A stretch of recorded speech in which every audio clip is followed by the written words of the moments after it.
And Everybody We broke it. We broke it. Are we back? yes. Hey, welcome to our totally not janky website. That's not all like MySpace. Hey, I'm Jason Russell from Critical Dice, and welcome to Fable 42, where we build community through friendship, gaming, and of course, as you can clearly see, chaos. You're watching Fables of Ukador, and you can watch us live on twitch.tv/Fabled42 the first Sunday of every month, like we are right now. And we are jumping into our second arc of the first main story of Fables of Ukador. And I'm going to hand it over to our host, Chris Solo, to give us some announcements. Thank you, sir. Yes, so there are two ways you can support the channel. You can support the channel through subscriptions or donations. Donations via bits. We do have an Ukadoric menu down below. We are honoring those potions or inspiration die from those or subs. If you are a subscriber of the Fabled 42 channel, we give you one free potion and one free inspiration die that you can use in every show throughout the month. So please go ahead and check those out. And if you are a Prime sub member, you can connect your Prime account by clicking the link down below and joining your Prime account with Amazon Twitch Prime, words. That you can connect those and you get one free subscription every month. Wow, just get out of my mouth. Big shout out to our longtime sponsors, Griffin Co. Everything that you see that's 3D printed on every other show except for this one is from Griffin Co. So please take a look at them. We are Vorpal powered, so the video and audio displays, the Zoom features, the digital dice, everything is brought to you by Vorpal. So please check those guys out. And, I don't have the other key in here. 1 second. And a big shout out to our new friends on the block, Tabletop Game and Hobby, for all of your online tabletop needs. It's an awesome game store that has a lot of really cool products, so please check those guys out as well. And last but not least, shout out to Master Monk Gaming, Tabletop Things, Critical Dice. Plus one crafting and plaid elephant props. I'll be doing potentially a couple giveaways today. We might do one at the mid show, and we might have another one depending on how many viewers we get. And stay tuned for that. I'm done talking. Back to you. Excellent. So, because this show is once a month, allow us to reintroduce the players and the characters.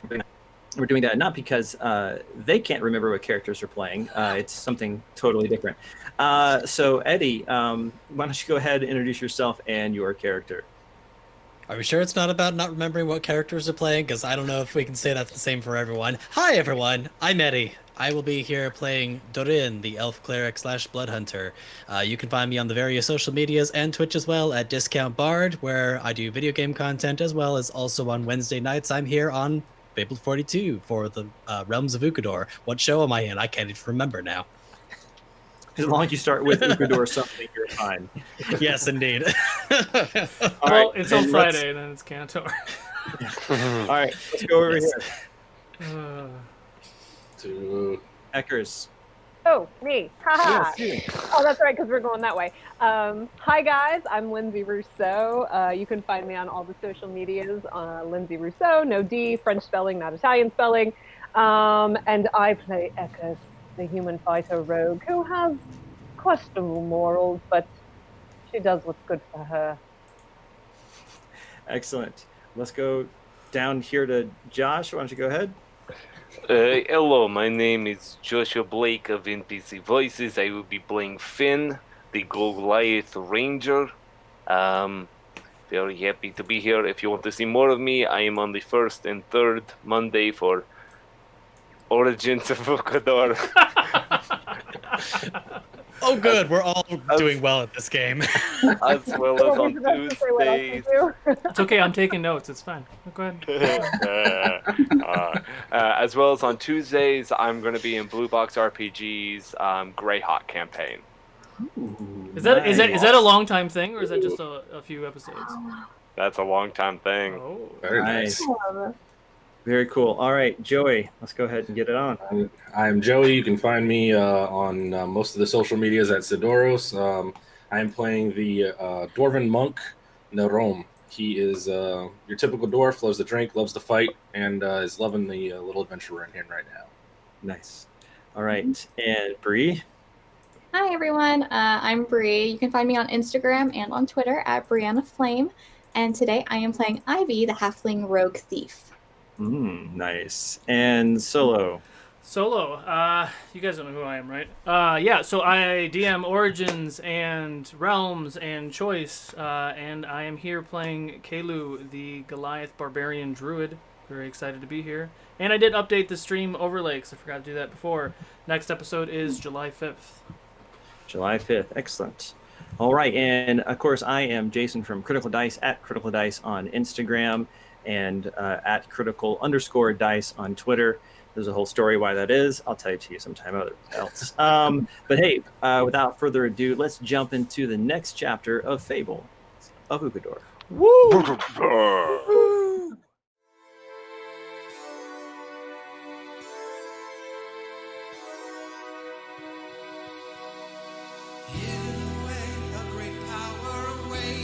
Muster your courage, it must not abate. Allies are more than well, evil retreats. With fate in your hand, now the story's complete. Ukador, world full of mystery to explore. Monsters and danger around every turn. Soon enough you will learn. The choice is yours.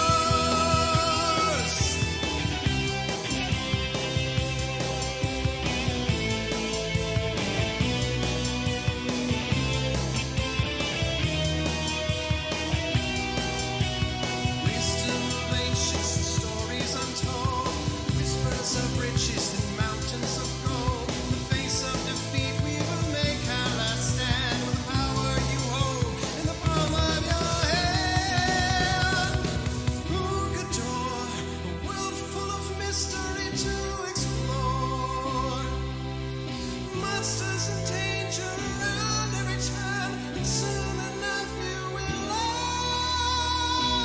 The choice is yours. The choice is yours. Magic and wonder around every turn, and soon enough you will learn. The choice is yours.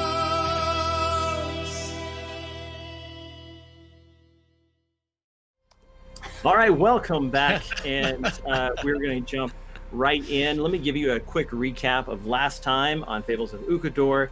The party went into the Pancration for their final challenge at the Tournament of Champions, and was able to finally confront the Sand Elemental after it had killed one of the Elven champions, and they were able to quickly dispatch it, kill it, discovered a glowing orb inside of its chest, which they then used to locate the other controlling orb outside in the camp.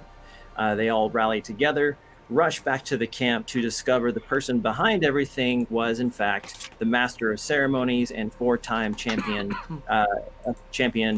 winner, Amyse, who then revealed to be suffused with dark energy, returning his vigor of youth, and went into an epic fight, finally vanquishing him, wondering what was going on, and then the corpse of the Dwarven champion that I think Kalu replaced, or no, Finn, you replaced him, right? Yeah. Replaced, getting up in undeath, speaking, and with the voice of the man who killed the mother of Kalu and Finn, the man in the antler mask, taunting them, saying he was on his way to the Well of Stars. And so that's where we left off. It has been a day or two since then, and here's where our story picks up. Ooh, the Dwarven lands. Is this the part where they meet the giant? Now, who's telling this story? You are. Good. Then let's not get ahead of ourselves. The heroes descended below the Devil's Spine Mountains, with Ulrich Battlehammer as their guide. And once you arrive beneath the Devil's Spine Mountains, it's been a pretty much all-day affair, leading down into caves, some rough and unhewn, some ornately carved and precision made, with grand staircases going lower and lower and lower. And you guys are the guests of Ulrich, the clan leader for the games, and his entire retinue, the 200 or so dwarves who came up for the tournament, are now all descending in long caravan style back into the cool, reassuring dark and gray of the underground and below the mountains into what is traditionally the dwarven home country. And as you guys are descending, and you're kind of walking along with Ulrich and his whole part as his guests, and you, Norom, returning as a champion. Although no medals were given this year, the true winner of the tournament, unclear.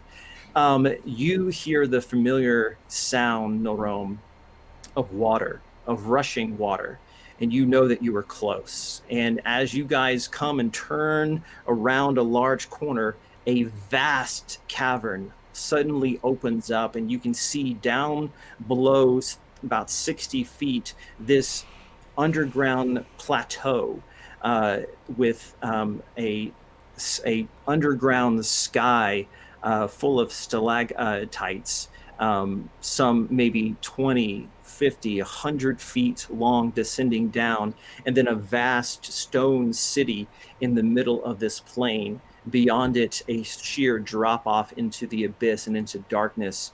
And you can see a lake, not as large as the Lake of Pearls back in your territory, Eckers, but a rather large lake that has like this shimmering water, and it seems to be moving or churning or something. And then two rivers coming out of that lake and going on either side of this dwarven city. And you can see people wading in the lake. You can see people along the river. A lot of activity, people going in and out of this dwarven city, and it is lit in this cavern. The water itself gives some bioluminescence of some kind, but there's also lights coming from the city.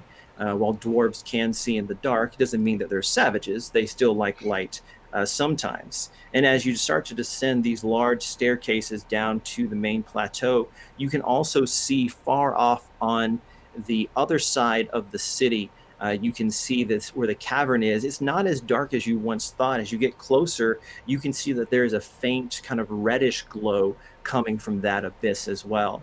And Ulrich welcomes you, and he says, "And this, my lads and lasses, this is the dwarven homelands. It is a treasure and a sight that few outside the clans will ever see. Norom, is it good for you to be back home, my boy?" Of course, Ulrich, of course. I can't wait. I must go see my family, of course. Yes, of course. And we have this grisly business to deal with. Of course, champions, you're all welcome at my own home. And Norom, if you would like to invite them to your estate as well, that'd be fine. But unless you have other accommodations you've prepared, I think it's probably best as outsiders that you stick with let's say a sponsor, if we must, either myself or Norom. But we'll deal with that after we get through the gates. Everyone is welcome at the Ember Forge home. Excellent.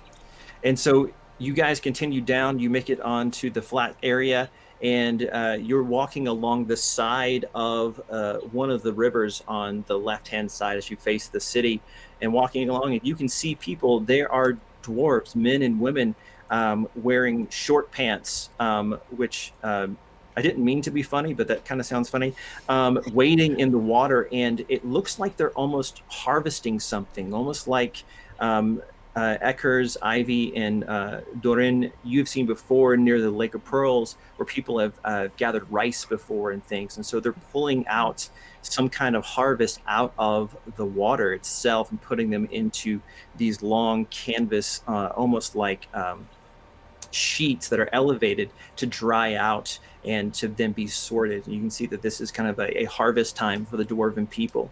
And up ahead, you can see a rather large stone bridge, large enough for two fully loaded carts to pass one another on. And that appears to be where this caravan is heading as they cross over and head to the main front gates of this city. Now, Norom, I have not taken the liberty of naming the Dwarven homeland city would you like to name it? Not to put you on the spot. Yeah, no pressure. I'm No just pressure. I creating only canon had 4 here. weeks to think about it. Just creating canon here. Let's see. It's your what was home. the name of the mountain range again? The Devil's Spine Mountains, but I'm sure you guys have a different name for it. Well, let's see. Fist and Fang. Going through my monastery names. Yeah, let's go with. Let's see. Get put on the spot here. The oh no. I'm gonna end up upsetting Solo here. Undertubbies. No, do we're whatever gonna be you the- want. This is The Jason. cavernous Teletubby. No, let's go with How about this? I'll give you the Dwarven name, and you can tell us what it means later. right. So That's the city's name is Urtark. Urtark. 2 words. Ur and Tark. Urtark. And this has been the ancestral home for generations. And know when I say generations, dwarves live upwards of 400 years. So we're talking several millennia here that they've been in this city of Urtark. And as they approach the main gates, and these gates are massive, this being a traditional walled city, everything almost seeming as if it was composed of a single piece of stone. Like they didn't build this city, they revealed this city from the rock of the plateau. And these doors are probably about 50 feet wide, 100 feet tall, vast, thick metal sheets that make up the doors. And the doors are open, but there are guards there wearing the shiny plate mail of the city guard. And Ulrich stops the caravan as it starts to kind of break up into different people going to different places, some through the gates, others around on maybe to go to a different gate on the other side of the city. And Ulrich says, "All right, wait here. I'll talk to them before you enter. Make sure everything is is going to be all right." And he nods to you guys and walks off and starts talking to the guards. Is there anything you guys would like to do at this point? I want to give you enough leash for you to hang yourselves. I mean, feel the freedom to make choices. This architecture is impressive. They carved it, as you can tell. None of this is. It was gently carved. The cavern had already started to form itself. We just coaxed it out. So, one of the dwarves' vast treasures are here in these walls. Are there any? Do we see any seafaring vehicles? Seafaring type words. Yeah, seafaring implements or vehicles or ships or anything. Yeah, that's a great question, Eckers. Eckers, go ahead and give me a perception check, please. Yeah. With my new dice. Thanks, Thornless Rose.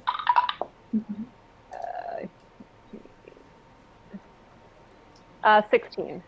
16. So it's interesting, as much water as there is here, which is surprising considering you just came from the desert, you don't see a single boat out on the lake, although it's certainly large enough to accommodate it, being maybe a mile across in all directions. But what you do see is near the coast, near the shoreline, you'll see what looks like glorified rafts made of some kind of plant material, but they're very, very long. Like they're maybe 6 feet wide, but they're like 30 feet long, and the ends always stay on the shore. And you can see dwarves in the distance laying on them, reaching down to get presumably plants that are a little bit deeper, but then they always kind of get back up and walk off of those things, and they can pick them up and move them with 2 people over to a different part. And so they're like, we had those in the army. Like you can. Yeah. Mm-hmm. And so these are more like temporary movable gangplanks that allow them access deeper into the water, but you don't actually see anyone like playing in the water or sailing in the water.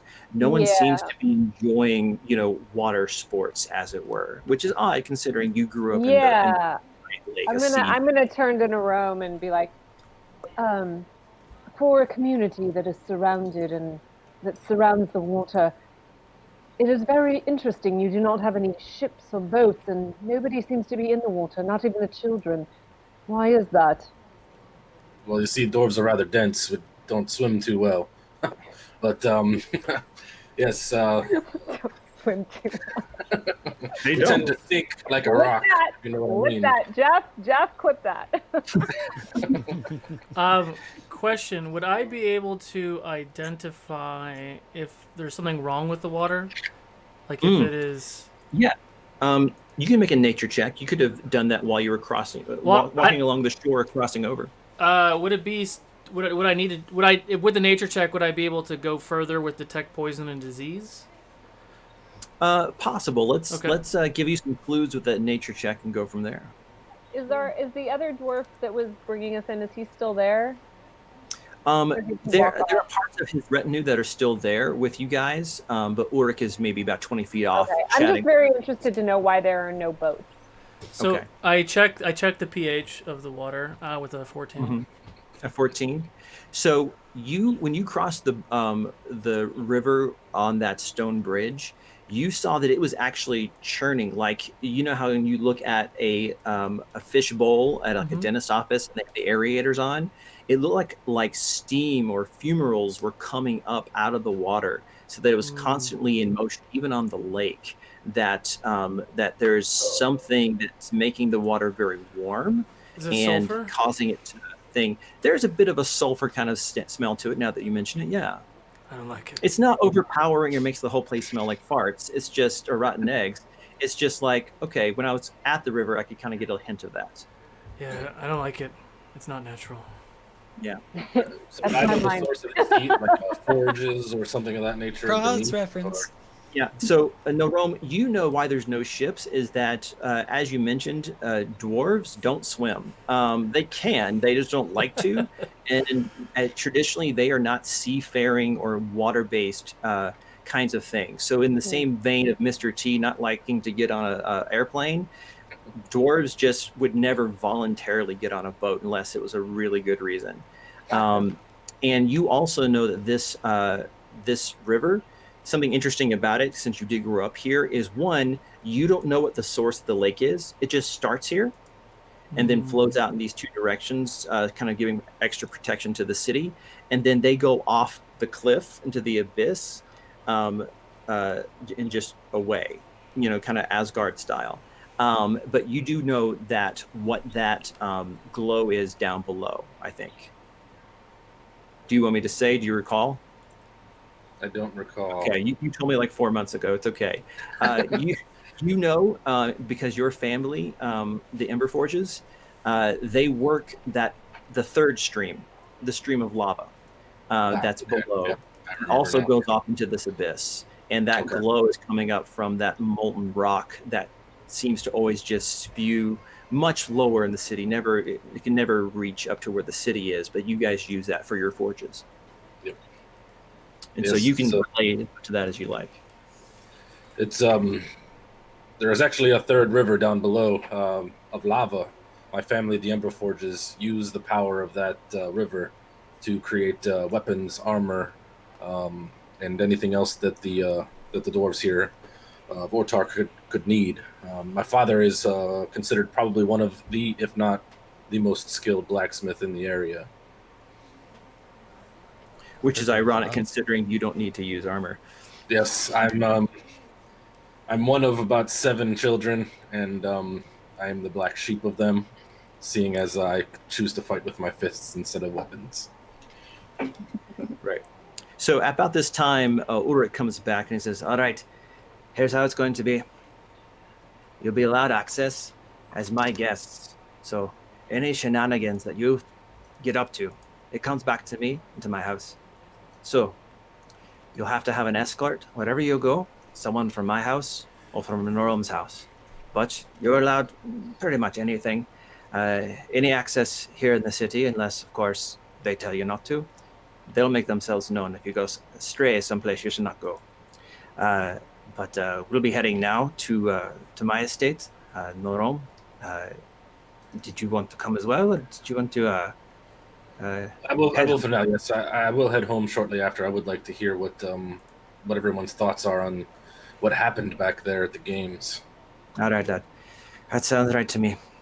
All right, and so you guys enter in now with the last few dwarves and part of his retinue into the city proper. And as you enter Urtark, you can see that even the houses seem to have been carved from some larger stone, and the outsides are not ornate, but they're sturdy and almost perfectly square and rectangular. Geometric shapes are really big here, and most of the houses are 1 or 2 levels, sometimes going back in almost like Cubert style, like blocks, and with flat roofs. And people will have recreation areas on the roofs. There'll be some plant life up there. Sometimes there'll be little shrines, things of that nature as you go in. And as with most cities, as you get closer to city center, the houses get a little bit nicer, a little bit bigger, and these things. And as you guys come to the almost near to the center of the city, you kind of go off one of the main streets, and there's what can only be described as an estate of Ulrich Battlehammer. And he welcomes you in, and you guys walk through the smaller gates of his estate and are ushered inside by some of the servants there. As you guys had walked through the city, you did notice that your presence did not go undetected. People would be talking and kind of stop and look and perhaps say nothing and then go back to their conversation. You'd see kids running in the streets and like come up short and stop and look at you guys until you pass by, and then they'd go off like giggling and talking. You see young men and women, dwarven men who have very short beards that they're immensely proud of, talking, and we'll see you guys walk by and start whispering to one another. It seems that this is not a common occurrence to see such diversity coming through their city. Not unheard of, but it certainly has created a bit of a stir. Back in the Battlehammer estate, you're brought into a grand hall, and Ulrich says, "All right, the servants here will get you in rooms for those who are staying here, and I'll meet you into the study and the music room shortly after. We'll have some refreshments, and we'll talk about what we need to do from here upward. Agreed?" Aye. Aye. All right. And servants of various ages and men, women, come to take you to rooms, and you're each shown, except for you, Norome, who we'll talk about you in a second, to individual rooms. No more sharing necessary. And the rooms are well appointed, simple. Seems to be a lot of decoration in the way of not textiles and fabrics, but more of gold, silver, and gemstones, rubies, things of this nature. With, interestingly enough, beds made of wood for the frames, with really great mattresses and sheets and things. The only like non-stonework you've seen in here. Dorin, you're pretty sure that some of these are elven make, which would make sense considering the largest forest is in the elven lands northeast of the lake, above ground. And Finn, a servant comes to you, and it gets ready to, "This way, sir, I'll show you to," and he kind of starts looking at Dusk, and he looks at you, and he looks at Dusk. Sir? Show me to what? Where are we going? How can I accommodate your friend? I mean, we should have a room, should we not? Yes, of course. Absolutely. No problem. Please follow me. If it's too much bother, that's okay. I mean, I don't want to impose or anything. Oh, no, it's our pleasure to have you. It's absolutely no problem at all. I just forgot which room we put you in. Not at all. Follow me, please. And leads you to a room, and he opens the door and ushers you in, and watches with great interest as, I assume, Dusk gets down really low and kind of like shifts through like a doggy door and made for a much smaller dog, scoots into the room and almost encircles the bed a couple of times and then down. And you're thanking all the gods and goddesses that the floor is made of stone. Norom, would you like to wait here in the grand hall or go with Ulrich into the study and music room? If he permits me to, I will follow him. Yeah, there. absolutely. Yeah, he's cool with that. So he's going to lead you into there. Is there anything that anyone wants to do or needs to do before they join everything going on in the study? Very minor thing. Once Ivy's shown to her room, she's going to act incredibly like, oh, yes, thank you, formal about it. And as soon as anyone is not watching, she's going to jump on the bed like 5 times. Appropriate. Perfect. That's absolutely marvelous. And yeah, no one stops you. No one's there to observe it. It's great. Love it. This is great quality craftsmanship. Anything else? All right. So, yes, Finn? No, just going to ask, how big are the beds? The beds would be equivalent to a queen size bed. Okay. Just Yeah. want to make sure. So when you lie in it, and Kalu, same for you, we're thinking maybe calf level dangles off the bed, unless you ball up in the fetal position for comfort. Just saying. Cool. Yeah. Is they're- is there a chair in the room? Yeah, there's several very sturdy looking wooden chairs. I'm probably gonna butt one of the chairs up to the bed of the foot of the bed, so then I can put my feet on the chair and then lay on the rest of the bed. Nice. And, Nice. and what are the walls made out of? These are stone. So the rest of the room is that same stone construction. Perfect. At some point, I think I would have apologized to the two Goliaths for the low doorways. Yeah.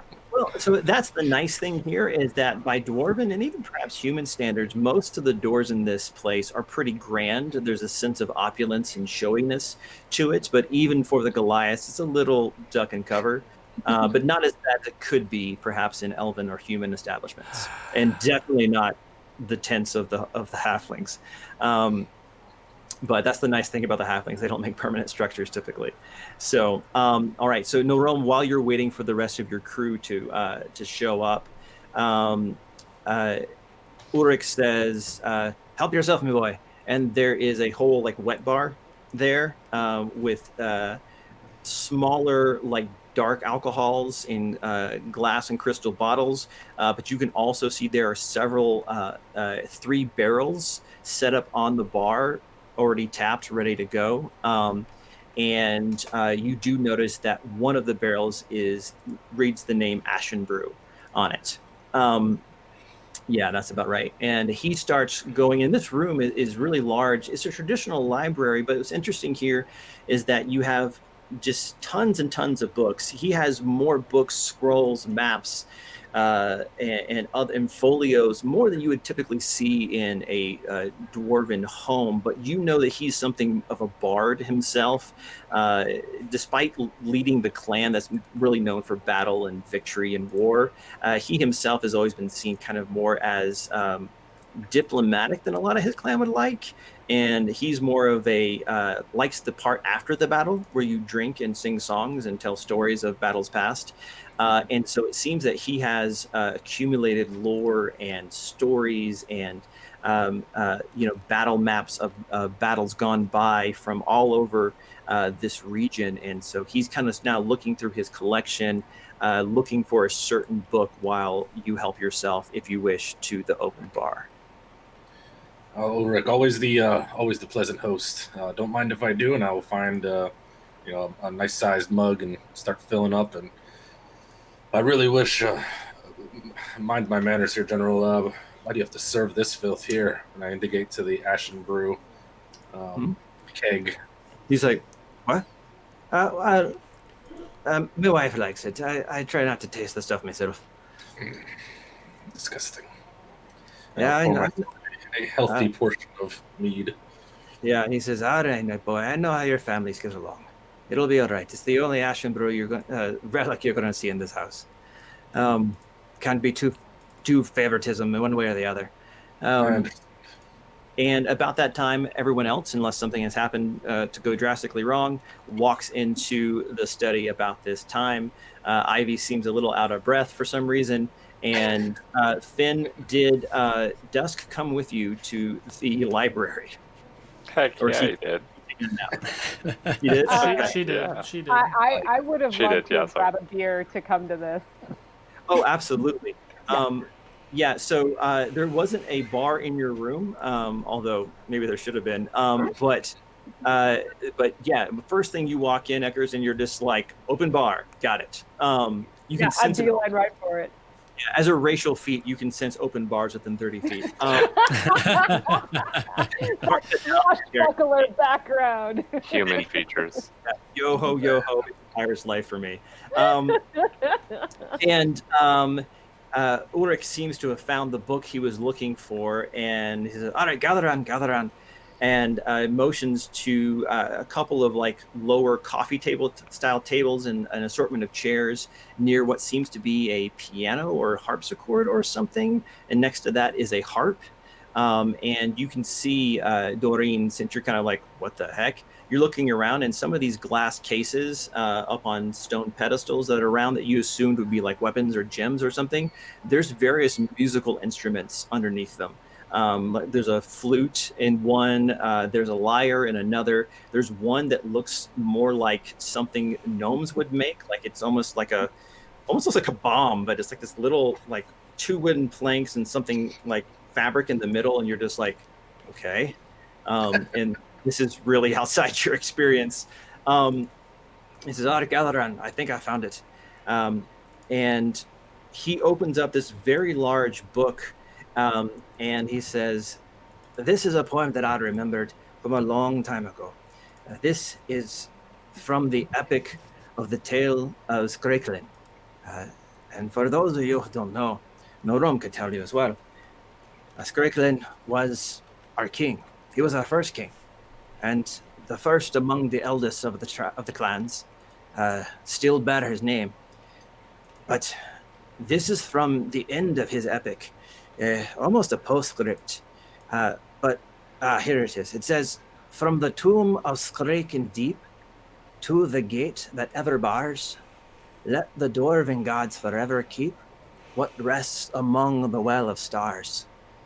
And that's the strange thing, lads and lasses. I had always interpreted this to be a final song, a swan song, I think you call it, of the ills and the not rightness of dwarves being above ground. I look at this poem, and it's talking about the night sky. It's talking about the hope that the dwarven gods, which is odd by itself, would keep us from ever leaving our underground homes. But this, what is he? Kelu, Finn, who is this man who spoke through the corpse?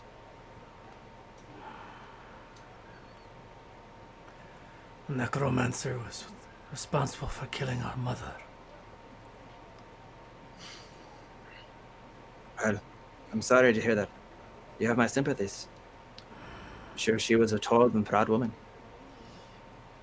This necromancer, he seemed to think the Well of Stars was a place that they could go. That there was something to be gained or some advantage to reaching it. And I've never heard that interpretation. Perhaps you lot can look at it and maybe you'll see something I don't. Maybe it's a dwarf thing. Maybe I'm just not built to see anything but staying away from the open sky. And for those of you who want to see it, it is in the Discord chat if you guys want to see that. And Solo, if you want to, it's back from like a month ago, but Solo, if you want to drop it in the chat, you can do that too. Or maybe I can. Yeah, I have to find it again. Here, I'll see what I can do. Yeah. So I'll let you guys talk while I kind of fool around with this. So we have to figure out what the Well of Stars means. You're saying, like There's- Ulrich said, it's just a fairy tale. I never thought it to be something we could go and see. Okay, And it's yet in that the reference chat. would let us hear. Yeah, exactly. So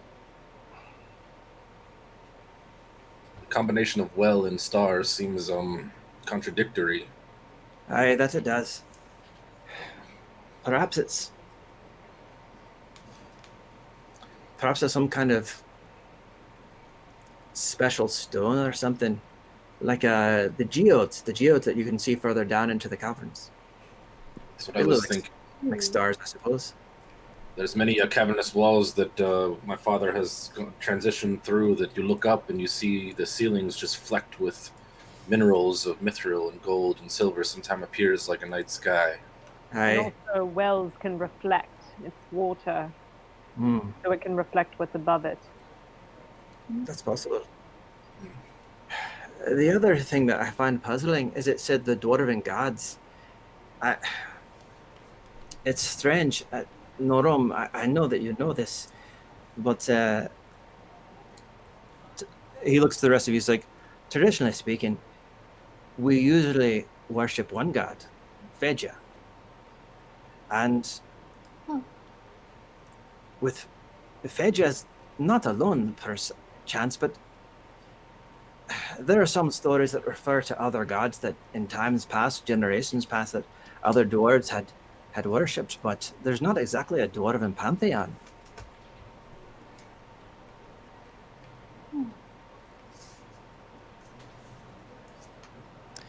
Do you know the names of any of these other gods that are referenced? Aye, there's one. Kavak. I believe there's still some worshippers of Kavak in the Ashenbrew clan.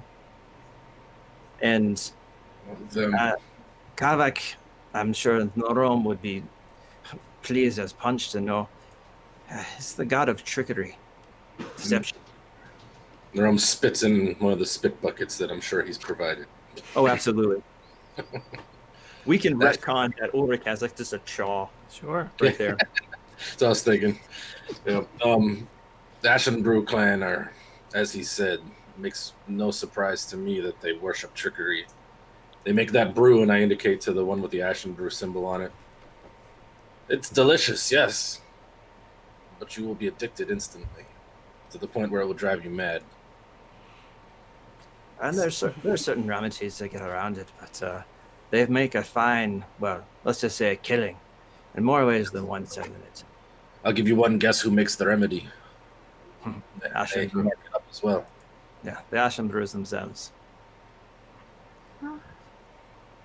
Now, if we get nowhere with this, perhaps we could look into the archives. But in order to do that, we're going to have to get approval from the council. The heads of all 5 clans. Now, of course, I'm one, and I'd give approval right now, but Norom, you might have to convince your great aunt to give approval, and, well, the Ashenbrews are going to be on that council as well. And Norom, you know that Hiln Emberforge is your great aunt on your dad's side, and she is the clan leader currently. Okay.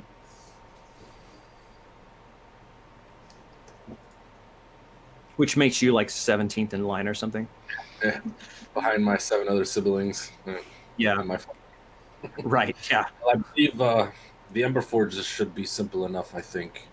The Ashen Brews tend to like to go against whatever the Ember Forges say, but I think this merits some cooperation.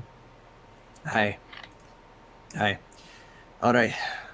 Well, would you like me to call for a council meeting?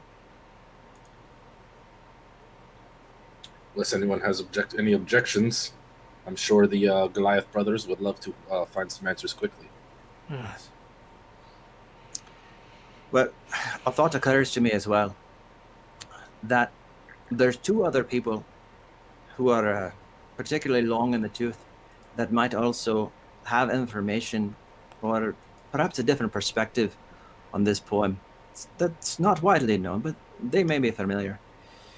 While I take care of the council, Norom, perhaps best if you talk to your clan, let them know you're home for one, and Aye.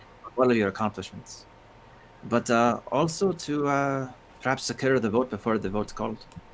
And then, if you want to, there are two others who might know. There's one, Oscar. He runs a tavern back in the earlier part of town. We passed near the district earlier. He runs a tavern, and he must be 450 now, if he's a day. And he loves a good song, he loves a good drink, and he loves a good story like me. I may have spent more nights than my wife would like in his establishment, but he may have some information. So you could go talk to Oscar at the Red Ruby. You could also talk to Torga. Torga is the head of, she is the head of the harvesting from the lake and the rivers. And she also may know. She was a bit of an explorer, a bit of a wild card in her youth, and explored more of these tunnels than anyone else I've ever known. So she may know as well. But they may be dead ends, I cannot say.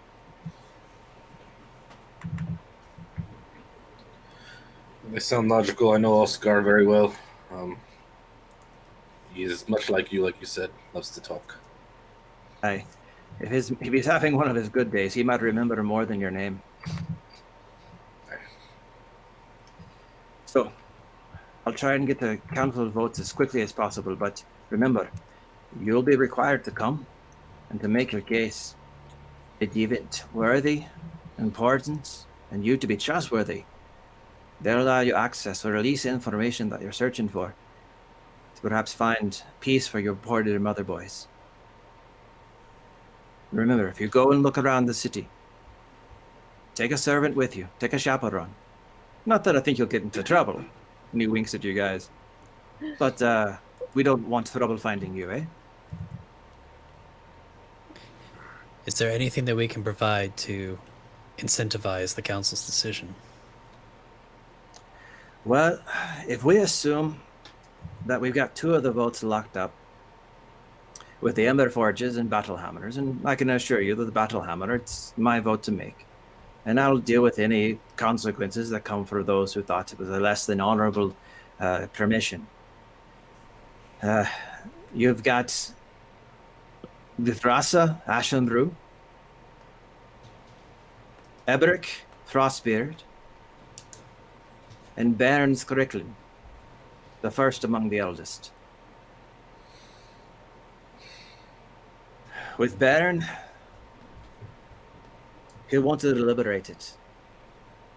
There's a reason he is first among the eldest. He's a wise man who likes to talk things out. For Frostbeard, for Ebrick, he's skeptical. He likes people who've proven themselves. And for Ashenbrew, well, they don't trust anyone who's not a dwarf. They don't trust anyone who's not an Ashenbrew.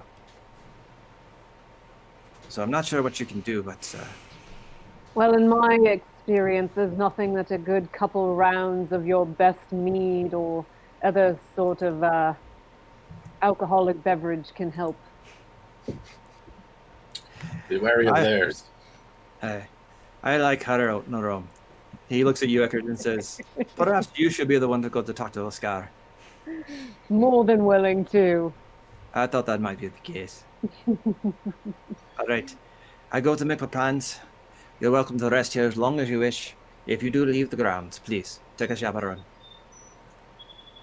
And he leaves the book, kind of pushes it forward a little bit, stands up, and walks over to one of the cases as he kind of walks by it, steps back, opens it up, and Doreen, you see him take out that kind of weird, like, two wooden plank with, like, cloth in between, and he pulls it up.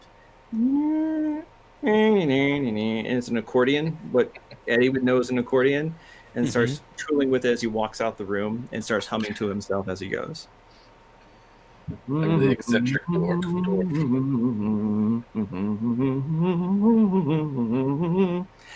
What would you guys like to do? As Ulrich leaves the room, Dorian is going to gently walk over to Kalu and Finn. I had no idea about the fate of your mother.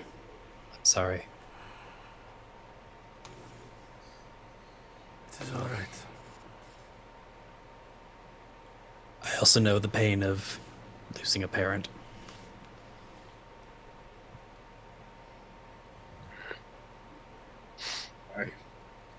I'm often blamed for my mother's passing, as I was the last child she birthed. That's awful. You can hardly be held responsible. Siblings think otherwise sometimes. There's a reason why I go out on the missions beyond Ortark. Sibling We're going to have to come up. We will have to think of a plan of who is best suited to deal with each one of these clan leaders. Like I said, the Ember Forge will be an easy vote. My great aunt is logical. The Ashen Brew, we may have to count them out, unless somebody can incentivize them some other way. If they know I'm involved, it will be a difficult conversation. Unfortunately, given my history, I'm not usually one to persuade. What? Oh yes, I'm more than happy to have a go at him. I actually have a character with good charisma. That's a first. Ivy, what were you going to say? Oh, I wasn't. Oh, sorry. I thought I heard a conflict there. Well, I'm going to head to my family. If anybody wishes to be, and he kind of laughs a little, chaperoned around town. It's a little bit of a walk to our forge. It's quite the sight to see if you've not seen one before. Forge powered by a river of lava is not a common thing in this world. Indeed. Well, I wouldn't mind joining. Sounds like it'd be a sight. Excellent. So Nerome and Ivy are to the Ember Forges, literally. Anyone going to go somewhere else? Or are we all going with Nerome?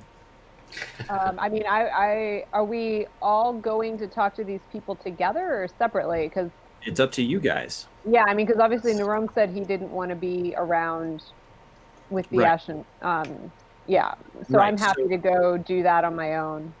Then Yeah, we can so- flag down another dwarf and Oh yeah, any of the servants here would be happy to escort you. They know the score.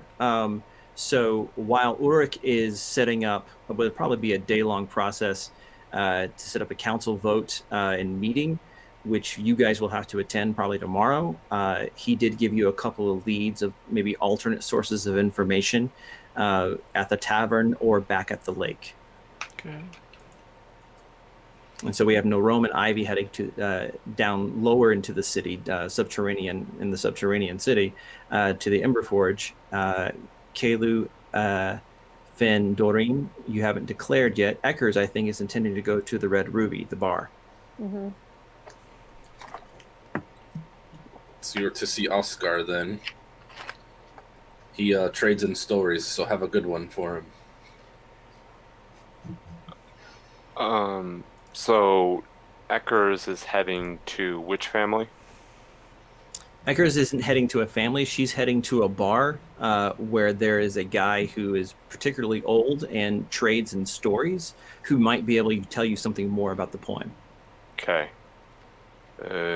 Galu, do you think you and I should go to the problem family? Sure. Why not? We may be able to talk to them the way dwarves aren't able to. I don't know. Yeah. Let's try that. Okay, so you guys are gonna ask for chaperoning directions to Dwarf. the Ashen Brew Dwarf. You. state. Come on. Yeah. Okay, so this young lady comes up and says, "Yes, where would you like to go?" We're heading to the Ashen Brew. Oh, you're going to the brewery. What is a brewery? It's a place where they make beer, alcohol. Oh, yeah. Got you. It also doubles as like their home place. Like it's all kind of one thing. Is that what like, you mean? like their den. Yes. Yes. Ah, got you. She gives you a look, and then she says, "Kontak nuna gugla," and she says in giant to you, "Would this be easier?" Ah, yes, that would be very much easier. Indeed. I mean, undoubtable. I am so thankful for the words that you are able to use. It's so hard to speak to people in common. It's just insane. Oh, it feels so good to be able to open up to another person. She says, "Yes, please speak a little slower, so I can understand everything that you say. But yes, I can do this for you. Thank you so much. Of course, it's possible. Please follow me." And she escorts you guys out of the estate, and I assume Dusk is coming with, because Yeah. familiars and animal companions exist even when we don't think about them. All right, so Eckers, you're going to head to the bar. Doreen, not everyone's left yet, so you're not just like standing alone as usual. Strange place. What would you like, unless that's what you want to go for? What would you like to do?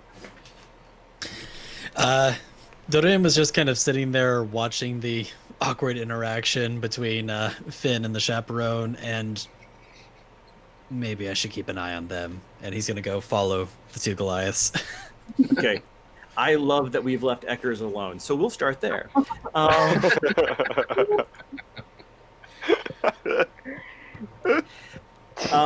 So Eckers, you flag down a particularly old-looking male servant, gray beard down to his ankles at least, all braided into one large, simple braid, and with a kind of a fine clasp at the bottom, almost like a bracelet that you can kind of bend to attach to your wrist. This is kind of bent to hold the end of the braid, and it seems to be gold and platinum. And he says, "Yes, of course, I can take you to the Red Ruby. I know the way very well." Wonderful. Thank you so much. Excellent. And you guys start walking out. Of all the places you could ask me to go, that's one of the few places I don't mind waiting around while you conduct your business. And so you guys, I'll buy you a drink. very kind of you. Do you have dwarf coin with you? Do I? No. Do they accept any other form of currency that I know about? He's I mean, like- I'm assuming I've had many interactions with dwarves, so. Some. There's some trade that goes back and forth on the lake of pearls back to the surface side that you could have intercepted, but it's not something you keep around. They typically deal in platinum exclusively, but your did you say show off? I'm just seeing if I have any platinum in my. You could smack me with a I have no banana if you do. All right, so he says, "Oh no, they'll take your gold, but the exchange rate may not be great." Well, then you can buy your own drink. Fair enough. And he's kind of walking. And he walks kind of like chest forward, and kind of an elbow kind of rocking back and forward, kind of gait to him. And within a few minutes, you make it to this this structure that seems to be triple wide of a square, and so kind of more of a rectangular structure that kind of almost takes up an entire block. And there's several doors in it and windows. and a lot of the kind of the top crown pieces almost of this building seem to be what looks like rubies. You're not sure because that would be a lot of rubies and like probably more wealth than you've ever stolen. And he takes you in, and you kind of duck a little bit. The door's not super tall here. And you walk in, and it's low lit, a few torches and things, a nice hearth. Off to one side, a bar that's probably 2 times longer than you've ever seen in any human establishment. A little bit lower, it comes to your waist when you're standing at it, but there's low stools that you could sit at to make it not so awkward. And it seems to be pretty full, and that's when you remember that, oh, this is like 9 o'clock at night. You traveled all day, and you're like, oh, okay, without the sun, I'm gonna have to get used to that. And Right. so it's pretty jumping, and like the record doesn't scratch when you walk in, but a certain number of people notice you walk in, and with your long, tall, lanky form, and but you're escorted with another dwarf who kind of like as he walks in, and people kind of quickly, without much trouble, go back to what they were doing. And you can see behind the bar there is probably the oldest looking dwarf you have ever seen. His beard is completely gray, and it's bushy. It's not long, it's just like Doc Brown if he just woke up, like just this big, it's almost as wide as he is. No hair on top, just little like sprigs on the sides here. And he's laughing with people, and he's slinging drinks and kind of doing his rounds back behind the bar, back and forth. And I walk up to him, and I look at the bartender. Barkeep, I'll have what he's drinking. Can I get you another? I have no way to pay for any of this, do I? No, not really. It's funny. Look, it's on my tab. I had a vision that she was just gonna go find a bunch of tankards of ale and start selling to people in the tavern to get the platinum. That's just where my mind went. I don't know. That would be great if she made her Actually, retcon. I'm like, Cool. I look next to me, like, is there a guy drinking next to me? There is, and he's like, ah. Is he Like, looking towards me? yeah, he is. You just offered to buy him another drink, and he's like, well, he like No. nods. Is there another guy on the other side of me? On the other side of you, yeah, this is a younger looking guy, red Is he looking at me? beard, Huh? with a red beard, younger looking guy on the other side of you, yeah. Right. Is he looking at me? He's not looking directly at you, but he's kind of catching glances at the side with the side eye, trying not to like draw attention to himself. No, But I was gonna try and steal his drink, so. Okay. You could schmooze him. Yeah. Sure, Um, I could. So this guy who you assume is Oscar comes up and says, "Oh, good to see you. What can I give for you tonight?" I'm sorry, say what? Oh, the people in the top side and you. What can I get for you tonight? Oh, unfortunately, my hosts have brought me to your grand establishment with no way to pay for your beverages. You got no rock at all. No, sorry. No stone. No. No platinum. Unfortunately, no. All I have is gold, and I hear the exchange rate is rubbish here. I don't know for you like that. There's nothing about it. All I right, love yeah. this. This guy's a cockney. I love it so much. Don't worry your head about it. 2 gold for the drink is fine. All right. Well, one for myself and one for the gentleman here. Who are you pointing to? Your escort? Yeah, I'll buy him one, yeah. Okay. Sorry, escort might be the wrong word. Or is it the right one? What, at the Red Ruby? Chaperone. Chaperone. Chaperone. All right. And he says, "You have a preference?" Preference on what? What I drink? Whatever your finest is. Whatever you would drink. And he turns away, and goes over to one particularly smaller barrel, and he starts pulling 2, and he slams them down in front of you, and this liquid looks somewhere halfway between the viscosity of maple syrup and beer. Like it's dense, and it has a dark amber color to it, but it's got a good foam, got a good head to it. And your chaperone says, "Thanks a lot," and grabs his and goes to sit at a table not too far away. He's going to give you a space, but he's keeping you and I and of course. I got. And the guy who you assume was Oscar says, "So what brings a landlubber like you to things like this?" Well, I hear you're the person to talk to about getting things done around here. I hear your voice has a lot of sway. Oh, that's mighty kind of you. So, shall we drink to your influence, shall we say? I like this one from the top side. And he grabs, and like he just reaches into the bar and there's already a drink, and he's just like, he chinks with you, and he starts just chugging this thing. Is he drinking everything I'm drinking? No, it seems like it's something different. It just appeared from under the bar. Like, you're like, does he just keep them down there just in case? He just needs to feel safe. And do you try to keep up with him? Well, I've never drunk this drink before, so I'm definitely going to take a sip of it to see what it's like. Normally, I'd say, yeah, I'm going to chug, but since this is a new, unknown quantity or entity. That's really wise. Good job. You take a little sip of it. It's thick, but it's not like cough syrup. It's not like unpleasant. It's just really, it's like a stout. It's like a stout, right? So, yeah. Like in structure as well as brew, and it's kind of sweet actually. It's not bad. Like you could like have you ever had like hard cider where you're like, this just tastes like lemonade? I could drink this a lot, and that's dangerous. I was gonna say that it's jungle juice, so the next thing you know is you're passed out. Yeah, next thing you know, it's Thursday. You're not sure which week. So when she takes a sip, does it seem like, I mean, it tastes great, it tastes fine, but does it seem to her, because she's had a lot of experience drinking a lot of different drinks. Yeah, does it seem stronger than?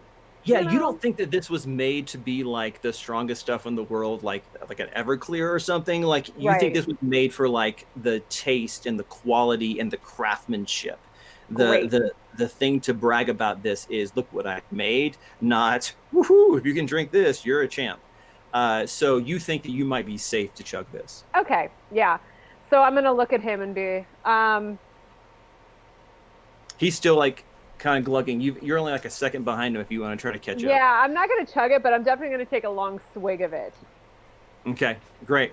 And you finish your long swig, and he pounds his down on the bar, and it's completely empty.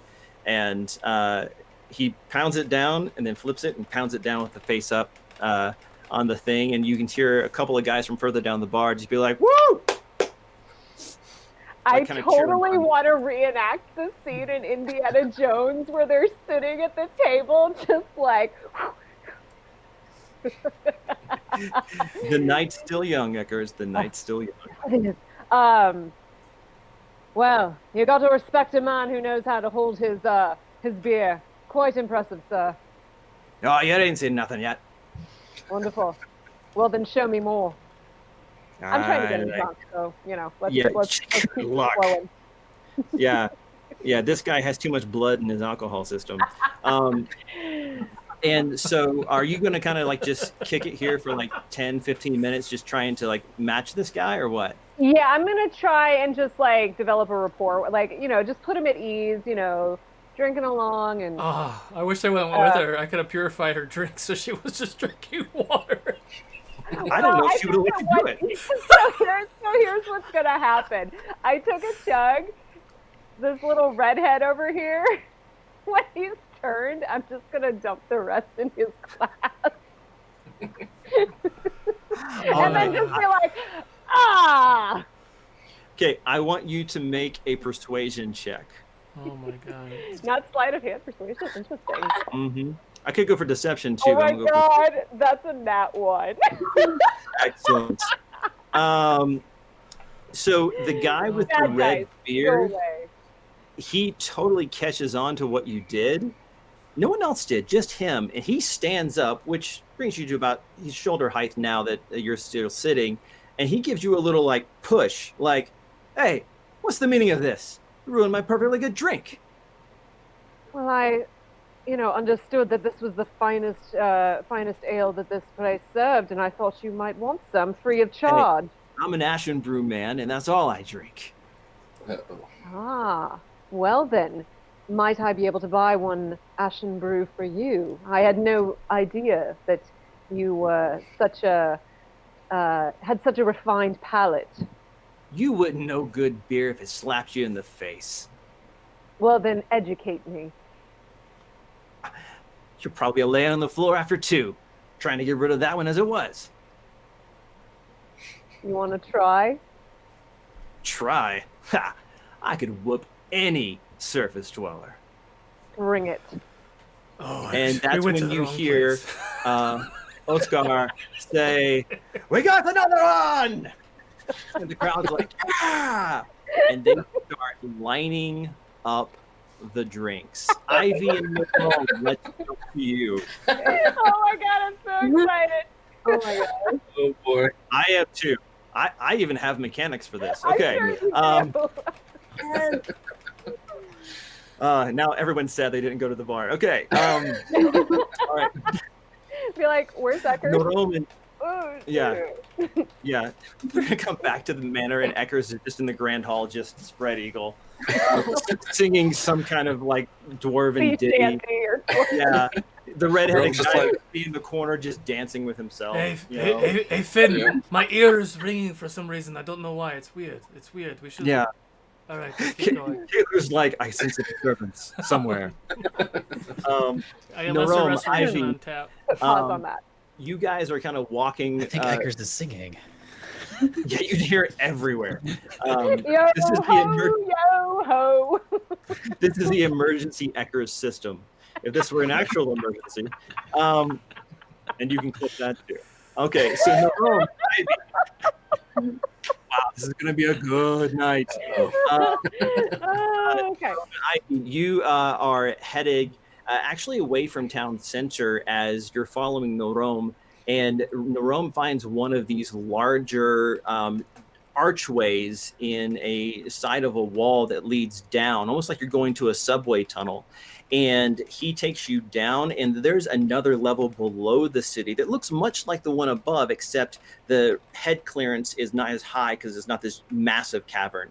There's no bioluminescence from the water outside the city down here. It's much more what you would kind of, I would imagine always the Dwarven lands were like. And it's a bit less awe-inspiring here, but still nice, and there's people walking around. One of the things that you do notice too, Ivy, is that not as many people are giving you the side eye or noticing you because your height difference isn't quite so much, and so not everyone is actually noticing you. And Nerome, you're actually able to take her pretty quickly without much trouble at all to the Emberforge family home place. And as you walk in, the gates there are open, and you're brought into, and you can walk right into the main hall, and the kind of the head of the house for not like a parental figure, but more like the head of the servants is there. And as you walk in, he gives you a big hug and just a hard slap on the back. And this is the kind of the servant that's lived with your family the longest, named Dane, Dain, Dane. And he says, "It's so good to have you back. I heard you just made it back. The reports that the caravan from the tournament had just returned. How did everything go? Did you win?" It's a long story. I wish to meet with my great aunt pretty quickly, Dane. I don't mean to be rude. Well, she's actually having drinks in the lounge with your mother. Give me a moment and I can announce you, and you can go right in.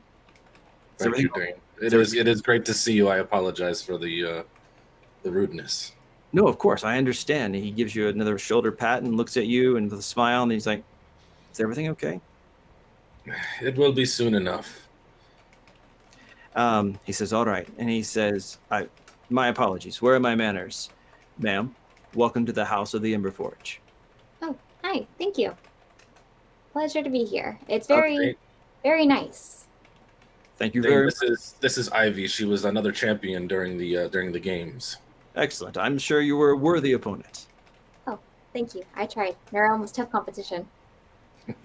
He'd better be. And he kind of gives you another look like inside joke. And you know that Dane is he's like he's a mix of like a big brother and like a surrogate father kind of thing for you, like just one of your closest confidants. Like if you didn't want to take something to your parents, you could have taken it to him. If if you had snuck a girl out of the estate when you were younger and he caught you, he'd be most likely to give you a pass and not tell your parents kind of thing. But also like, hey, you can do better than that. Let's class it up here. If he didn't approve, he'd say something of the choice. And so he goes away for a few moments, and then he returns and he says, "No, your aunt and your mother are both there. They're excited to see you. Just I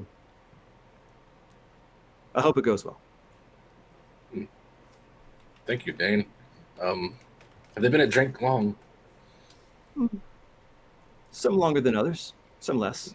Should be okay. Okay. And we'll head over. Okay. You walk into this study, and in this kind of lounge area, there's these great couches and chairs meant for just kind of sitting back and relaxing. And on the walls, you can see various shields and axes and swords and tower shields that adorn the wall, almost like how a hunter would show off the taxidermied head of a deer or an elk that they killed.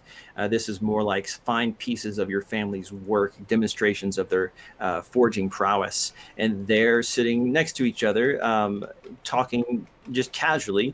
You can see your mother and also your great aunt Hiln, who is clan leader. Okay. And your mother stands up and says, "Norome, we heard you were back."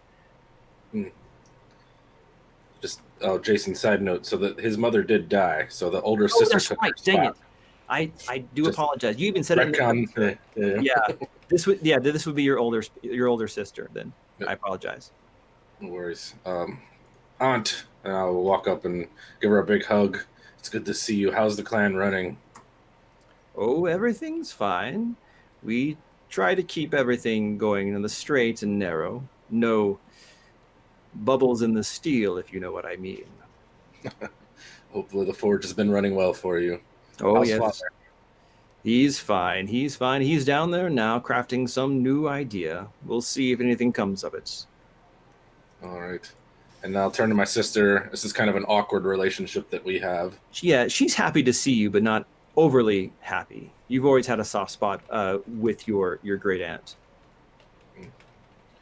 Sister, Brother? how have things been? How's Very the well. church? It's just fine. Have you brought glory to the clans and the people? There is much to discuss. There was an unexpected incident. Even now, Ulrich is working to assemble a vote. And Hiln says, "A vote? Really? What for?" I've come with friends from the games. And she kind of like turns over and sees Ivy kind of like just being not seen, just in a corner. My manners. I apologize. My manners. This is Ivy. She was one of the champions during the games. She's one of those that witnessed the unfortunate event. Oh, I see. You fought for the halflings? No, for the coalition, actually. Really? I'm sure there's a very interesting story there. Always is, but another time. Yes, perhaps. Norome, sit. Have a drink. Ivy, please join us. Tell us, what foul thing has befallen the games? Where do we start? The summary of it is the games were they were used as cover for something from the master of the games. Two of our companions seem to have been tailing someone, a necromancer of some sort, that killed their mother. It did something to the master of the games. I don't know. The master made a deal with him or something. I don't quite understand what happened, but the master of the games attacked us. You came into conflict with Amyse? Interesting. And she pulls out a kind of long, thin cigar and lights it from the table and sits back to listen. He was Amyse and he wasn't Amyse. It's difficult to explain. All I know is that when he was defeated, he evaporated, he disintegrated. I don't know the correct term, but Madam, after that, sorry. after that, he was possessed by the voice of something, and it quoted the dwarven legend. Interesting. Madam Ivy, were you witness to these events as well? Was, yes. As Norom says? Exactly. It's like something dark had taken over Amyse. Like Norom said, I don't know if it was by choice, by deal, but he did not seem to be human anymore. Humans are such frail things. This is disturbing. But why a council vote? Is he still? You seem to indicate that he was dead. It's what he said afterwards. He mentioned the Well of Stars. We thought it was just legend, but that voice, that necromancer, he seems to refer to it as an actual place, and Ulrich believes that the archives might have more information. But as you know, outsiders are not normally granted access to the archives.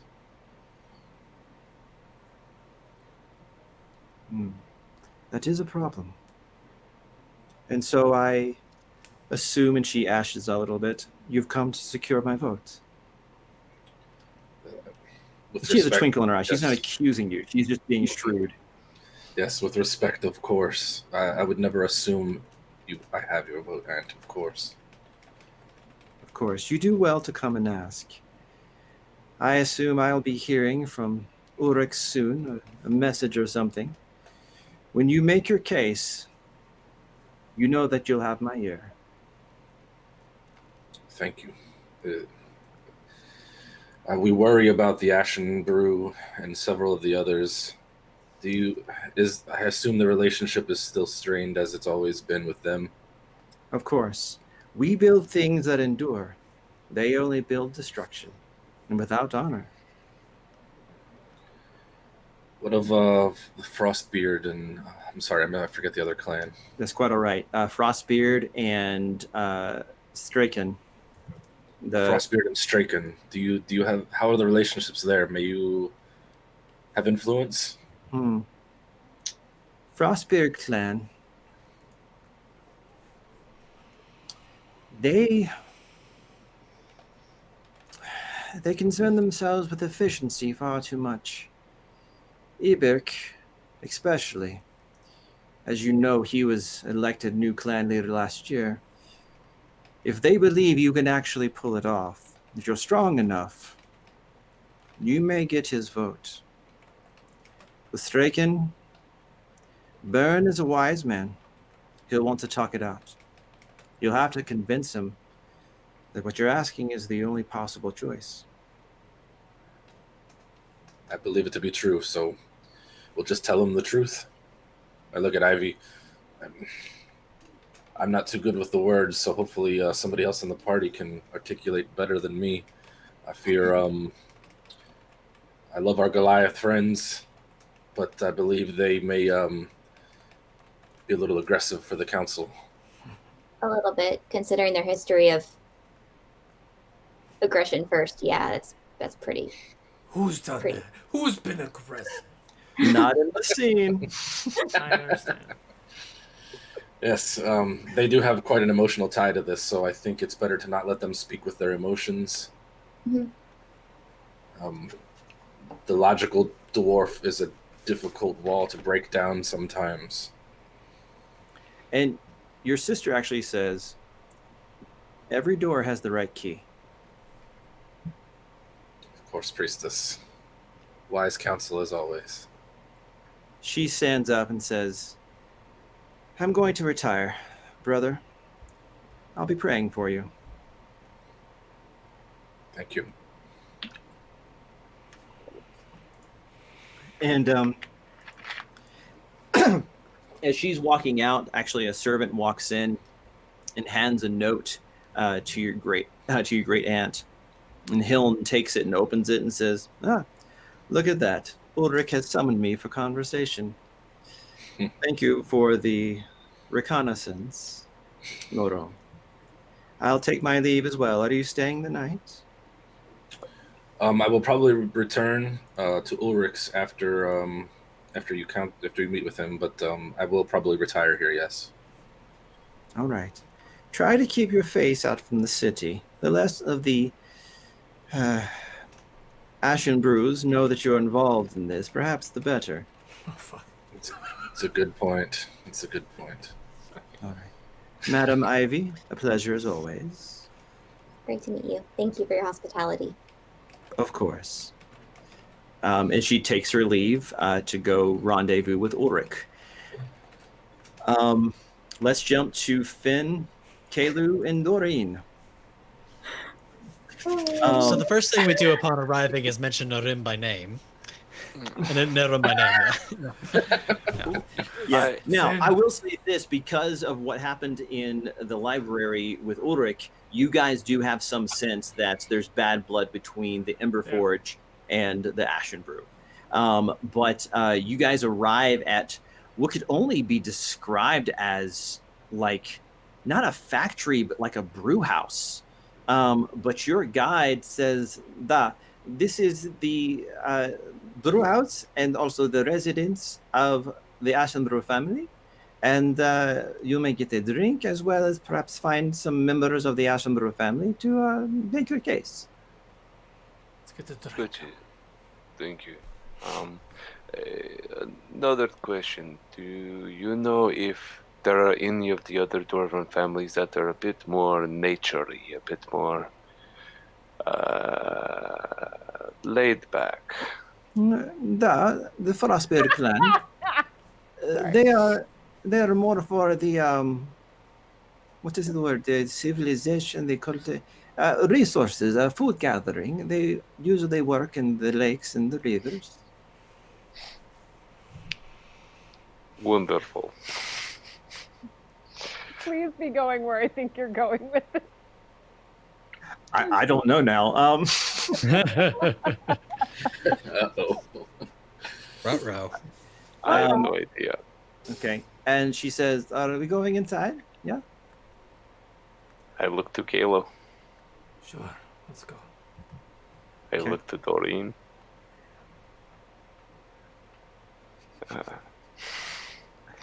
All right, and she leads the way and walks into the front door, which is a little odd, but then you realize that a good portion of this complex is like a tap house. And it's almost like this is where they make a lot of their brews, and you can kind of watch the process and also order from the stock room, but also connected to this further back is also the residence. This is kind of all one thing. Their family and their business and their business and their family, they seem to particularly linked in a unique way here. And she says, I'm going to go sit down. Let me know if you need anything, please. Don't make any trouble. And she goes to sit down and get to start looking over like a list of the different beers and things here. And you guys are left to your own devices. Heaven help us. What would you like to do? What are we doing here? I believe you mentioned something about convincing. Who are we convincing? We're screwed. I have a You way. don't here. I have a way to make someone tell me what we want to know. Oh no. Well, from what I understand, we may not be welcome in right away. Though I believe I remember the name mentioned being Vasa. Liftrasa. Listrasa, excuse me. It's Yes, of course. a different pronunciation. I'm sorry, I was just choking on something in the middle of trying to pronounce that. Yeah, to make it easier for you, Liftrasa. What are we trying to do here, you two? Um, Oh, I don't know if it's him or if it's you. One of you. You smell like a wet dog. I can't do this right now. oh yeah, how big is the door? Dust kind of like looks at you like, really? But in that wolf kind of way. It is unlikely that Dust could get in. Yeah, it makes sense. So do you want to leave her as bouncer at the front door? Oh god.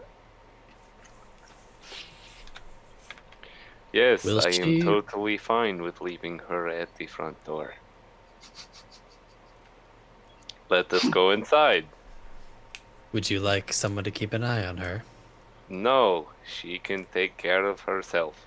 Let us convince the peoples. What the? It's not her being taken care of that I worry about. What are we trying to convince the people of?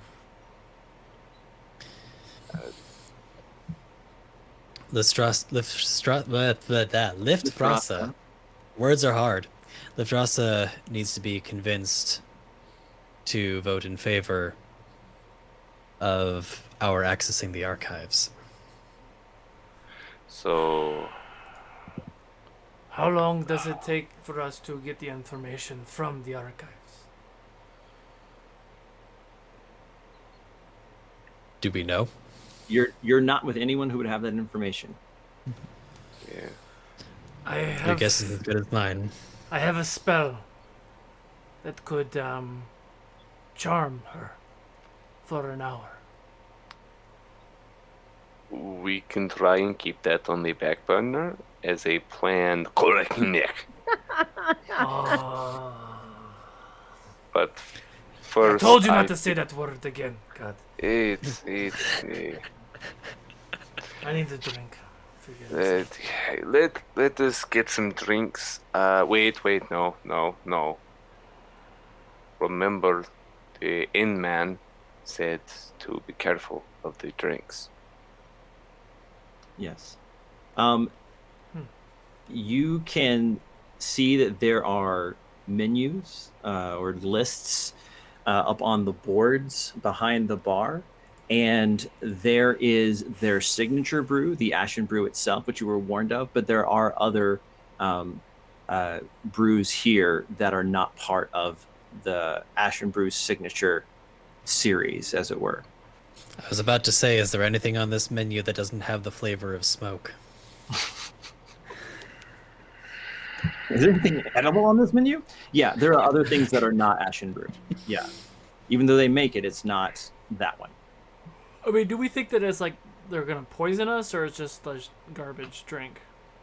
Well, according to Narom, it's addictive. Oh. They have that Coca-Cola stuff. Yeah. That old recipe. Yeah. Okay. Are we going to try to blend in, or are we going to try to push for our goal? Hey, you come here often? Yeah. So, by the way, you guys are standing kind of by the front door in secret conference. There's about 12 dwarves in here, including the people behind the bar. Everyone has seen you. And Caleb, just out of curiosity, how tall are you again? 8.5 feet tall. Cool. I'm 2 dwarfs tall. Yeah, you're 2 dwarves Super tall. Conspicuous. Super. We blend in perfectly. Oh, yeah. Totally. Yeah. Doreen, it occurs to you for the first time in your life, probably, you are not the most conspicuous person in the room. You're welcome. Let's Well, get the before we table. draw any further attention, we should probably sit, yes. Okay. When I do find a table and I sit down on a chair, I want to sit down gently, So Yes. my 320 pounds doesn't break the chair. Yeah, the chair seems to have no trouble keeping you up. Okay. This is very sturdy dwarven make. As Norom said, dwarves are not big, but they are dense. They are solid. And everything about them also reflects that nature of being solid and sturdy and strong. Word. Yes. Is there, I can't believe I'm asking this, is there a plan here, or would you like me to jump scenes?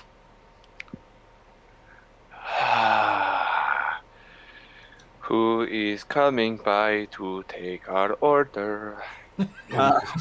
Dear God, let them wing it. Just let them wing it, please. Okay. Woo. All right. I love how literally everyone's boy. like, this is a terrible idea, and we are moving forward. All right. Yup.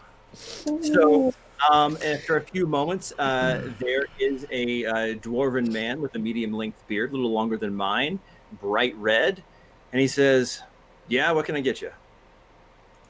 As a point of order, for the first time in this whole adventure, he has removed his skull helmet. Oh. Oh. Hello. Hi. I was looking for what your favorite drink would be to order. Well, I'm going to assume this is your first time here, so you could try our signature series, the Ashen Brew. It's named for the clan.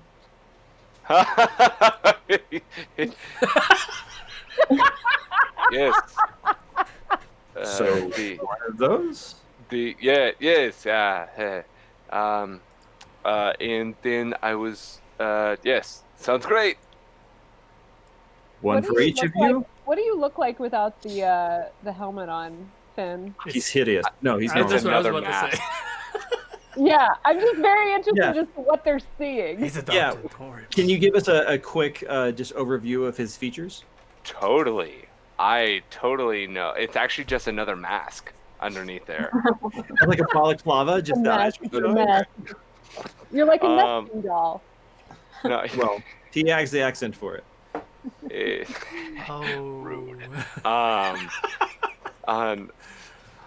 Oh. he's pretty much got a shaved head on the sides and then a small little kind of like the hair I have, but kind of going down the back of his neck. He's got small like tattoo like lines that almost look like a bottom maw coming upward, and he has weirdly beautiful like light blue eyes. Almost still like as close as you could get to a giant boyish face. He still looks very innocent in the making. On the younger side, yeah. Yeah. Okay. He says, so 3 Ashen Brews all around? Perfect, yeah. Sure. Also tell Lefrasta that we're here to see her. Why would I do that? Because I'm asking you nicely. I don't go get my clan leader for some foreigners for nothing. Now, you drinking? Or we have a problem? Oh, I'm gonna cast Charm Person on him. Tell him to go get Lefrasta. Okay, is there a saving throw? There is. Could I? Oh, I'm crying. I'm crying. 6. Yes. So, my friend, please. You have advantage on Is that persuasion what it is? I've never done it before. Let's look it up. It ain't mind control, that's for sure. No, it's not. I think it's just advantage. I'll look at you go ahead and talk, I'll look it up. Please. Friendly acquaintance. Yeah, friendly acquaintance. Can you ask your clan leader? We would like to speak with her. Well, I mean, yeah, I'd like to help you, but I don't even think she's here right now. I saw her leave about, 5-10 minutes ago. Do you know where she went? No, she didn't tell me anything, man. You know how it is. Do you know when she'll be back? Maybe it was council business. I don't know. Like, this is pretty late for her to be going out. How long ago did she leave? 10 minutes? Fuck. Yeah. All right. If you see her, let her know that Kelu would like to speak with her. Caleb. Yeah, sure. Yeah, no problem. Yeah. Am I getting you guys drinks still, or? Sure, it's on the house. Yeah, listen, sorry. Actually, as a house policy, you have to prepay. Especially. You just said it was on the house, though. Did I? No, you said that. I was just repeating what you said. No, I'm repeating what you said. Make a persuasion check with advantage. Jeez. Oh god. The barbarian is making a God. persuasion check. One is Hector's coming up next. it's 24 is my highest. He says, "All right, listen, you gotta take him to go, okay? Like, they can't. Like, my boss would be really mad if he knows that I gave you guys the on the house, okay? But Sure. all right, We can do okay, that. yeah." Yeah. And he comes back a few minutes later, carrying a tray with like some bread, and sits it down. And underneath is like 3 drinks. And he sets them, and they all have like, let's just call them sippy cups, and hands those to you. And he's like, "All right, here's your appetizers. Thanks for coming, guys. We'll see you later." So And I'm gonna look over to the rest of the guys. So guys, we have about 57 minutes before he realizes that I just did that. So what are we doing? Well, it did. Just in case, out of character, just in case I missed it. Did he actually give us a lead outside of she No. left 10 minutes ago? Just left 10 minutes. No. Okay. But his, anti-dwarf, his not dwarf sentiments came out pretty clearly. Mhm.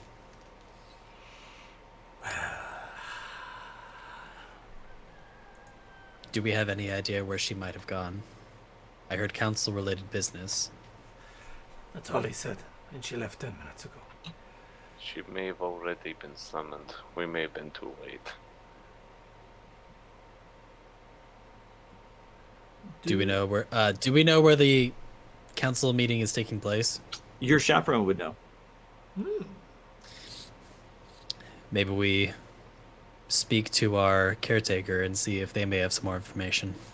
Yeah, you guys could go back to Ulrich's place if you want, to the Battlehammer estate. What about the woman that came with us and was looking at the alcohol menu? Yeah, I mean, she could chaperone you to wherever you need to go. Like, if you want to go back to Battlehammer, you can, or if you want to go to, City Hall, as it were, she could take you there. Question. Yes. Lift Swana.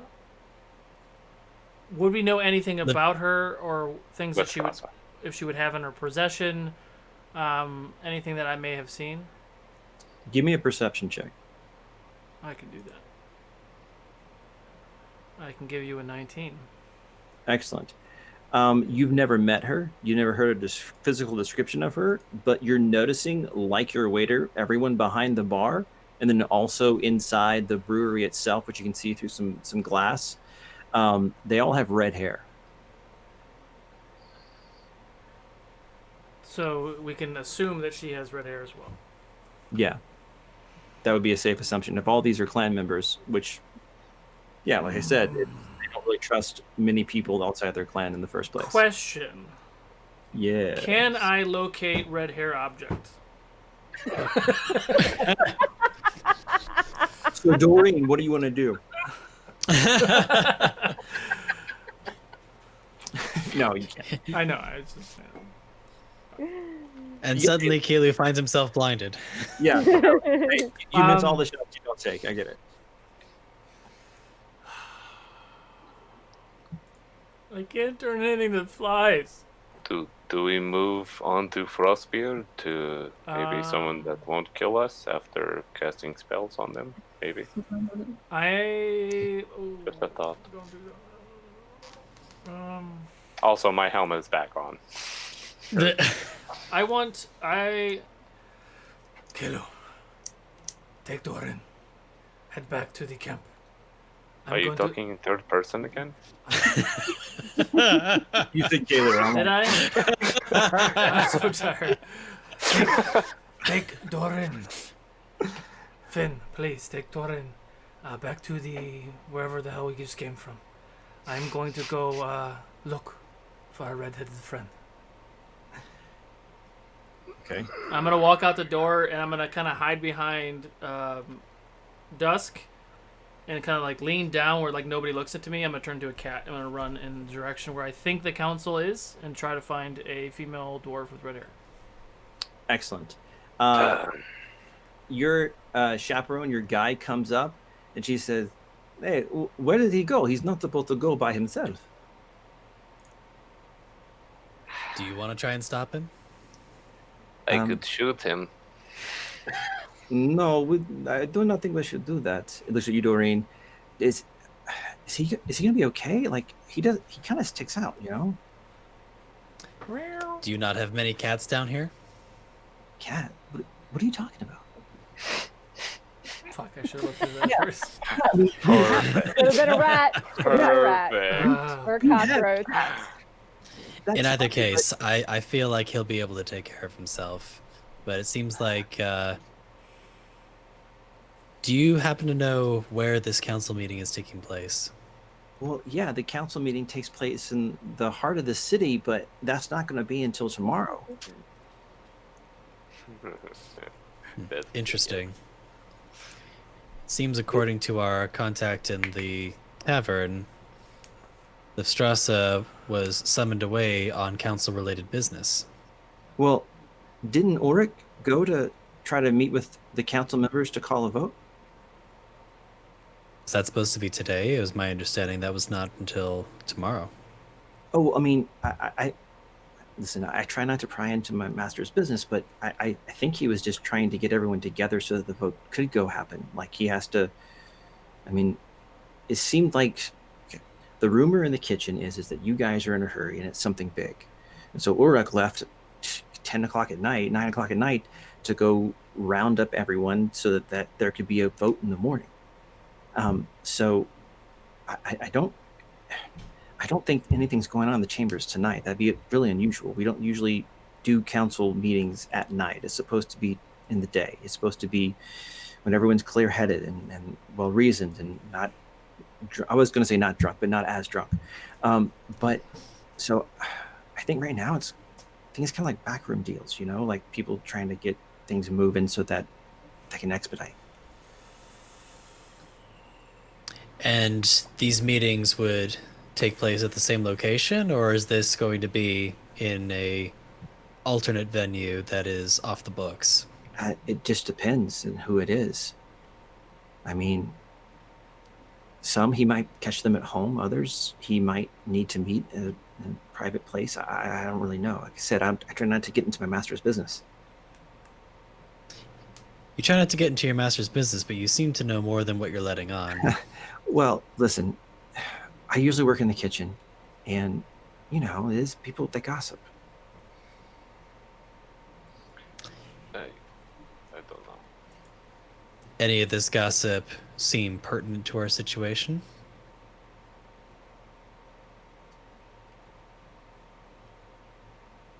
Well, so here's the thing. So the Ember Forges and the Ashen Brews, they don't get along, right? And so they even care about petty things like who gets talked to first. And so I know that Ulrich was going to go talk to Hiln, Ember Forge, the guild mother for Narome's clan.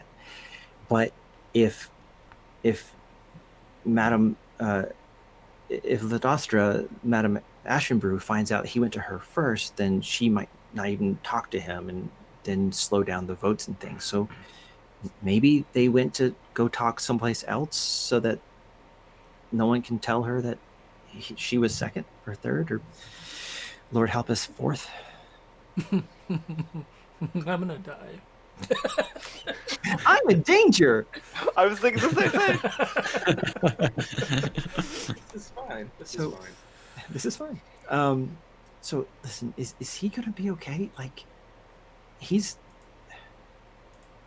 he gonna be okay out there? Like, if my master finds out that I let Goliath just loose in the city, I'm gonna be scrubbing worse than pots and pans for a month. Okay. He knows how to be pussyfooted. He'll make it happen. Don't worry. Okay. I think yes, I think what my friend here is trying to say is that he'll be fine, and maybe it's in everyone's best interests if we just keep this between ourselves for the time being. I think that is incredibly likely. If he doesn't make a scene, I could keep my lips shut for this one. This will not be a topic of kitchen gossip, okay? Let's go. That's a good plan. Yeah, isn't it? What's her name again? We said that we didn't pick her name. So we'll say that her name is Helja. Helja. Good old Helja. So, Finn. So is there any point in us going around to the Frostbeard, or do we just wait out the night? Well, the Frostbeard seems like they may be more incorrigible based on our demographic. But beyond that, if everyone's been called away already, we may be chasing the wrong goose. The puns today. The puns. I don't understand. Then let's just head back. It might as well. I'm tired of socializing. Good plan. Between you and me, think your brother's got this? He'd be fine in the situation that she said, until she said doesn't cause a scene. As Yeah, long as maybe he we should doesn't get back rage, then. we should be fine. Maybe we should get back then. Yeah.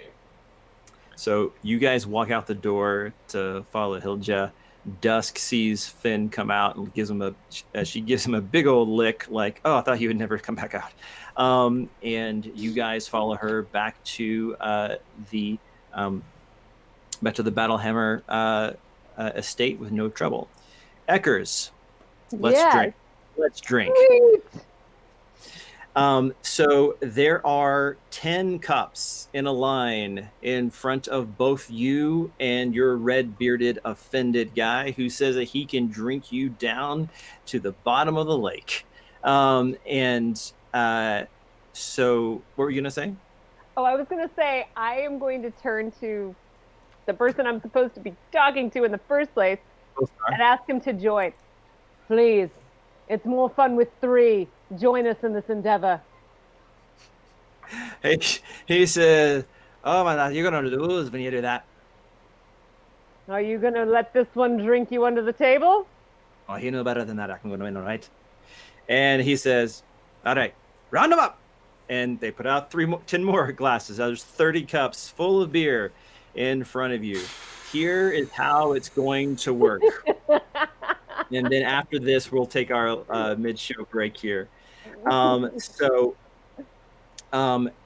Basically, after every drink, and this is not so much the Indiana Jones scene where it's like drink, look at the person. It's more like a speed run. And so it is going to be basically the first to do 10 drinks wins. After every drink, I need you to make a Constitution saving throw. Oh my And God. as we go, that con save gets higher and higher. Okay. Right, Of course so- it does. so- What is my constitution? Hold on. That's a great question. Okay, great. Got it. Okay, what is your Constitution save? +5. Really? Oh. Excellent. This is going to go great.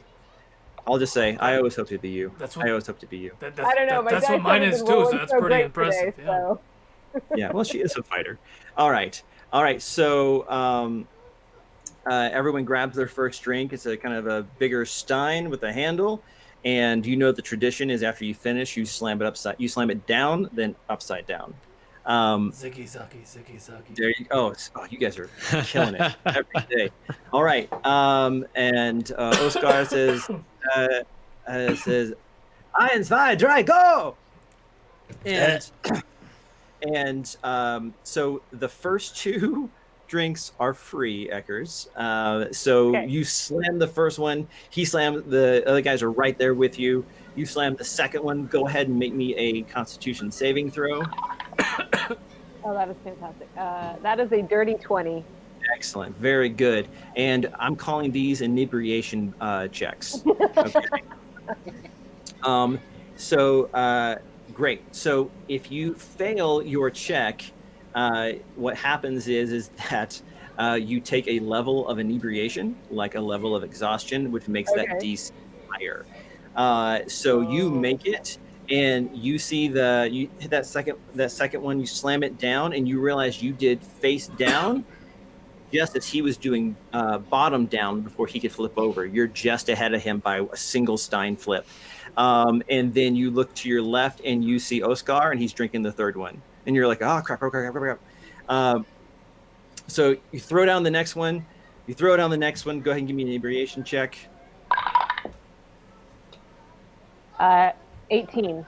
18. Excellent. Very good. You're like, yeah, this is good. No problem. I got this. You actually start picking up your next drink as the redhead beard guy. I'm double it now, but Oh, yeah. Okay. So when he gets the face down, you've already got yours up, and now both you and Oscar are drinking at the same time, though he started before you. You double fist it. Make me one inebriation check with disadvantage. Disadvantage? But if No! it works, it's going to really work. Okay. 16? It works. And you're just like boom, boom, and you do double down, double flip, and the crowd goes nuts. Like there's an element of flair going on, and they're so into it. Like they've seen these contests before, but this is a new competitor has entered the ring, if you know what I'm saying. This is so stressful. Yes. And then This is now gambling. there's only 2 drinks left. Oscar pauses just for a moment, looks at you, and is like, Are they getting drunk at all? Do they look? It's hard to tell with Oscar. You look over at your redheaded friend, and he actually like sputters with one of them and trails behind by a full drink. There's no way he's going to catch up unless he pulls off the same trick that you did. So you're at your last 2 drinks. Go ahead and make me an inebriation check, just normal. Straight. Yeah, with your bonus. All right.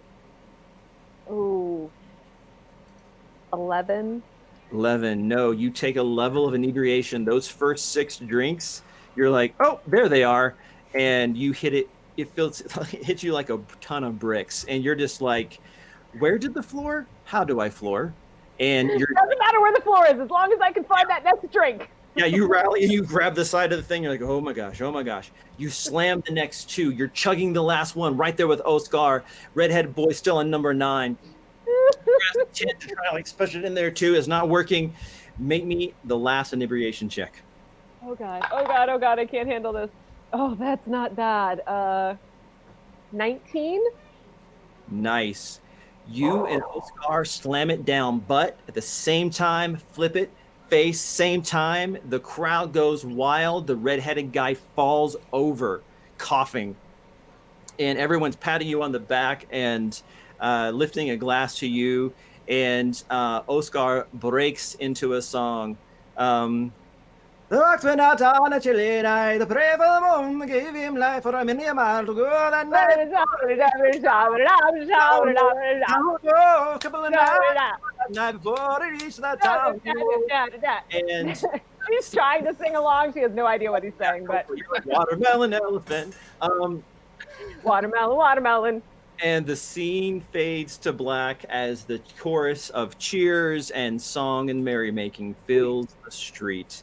And this was where we'll take our mid-show break. So let me turn it over to you. Turning it over to you, Solo. Yep. Sorry. No. She's good. gonna have a rough morning. Did I just hear a cow? Oh. No. Yeah, No. exclamation point raffle to enter in the mid-show giveaway, and we'll see you guys in about 10 minutes.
Hey, welcome back to our fun little game here with Fable 42, doing the Fables of Ukador, where our characters are exploring the dwarven ancestral homeland and city of Urtark, and trying to find information about the Well of Stars.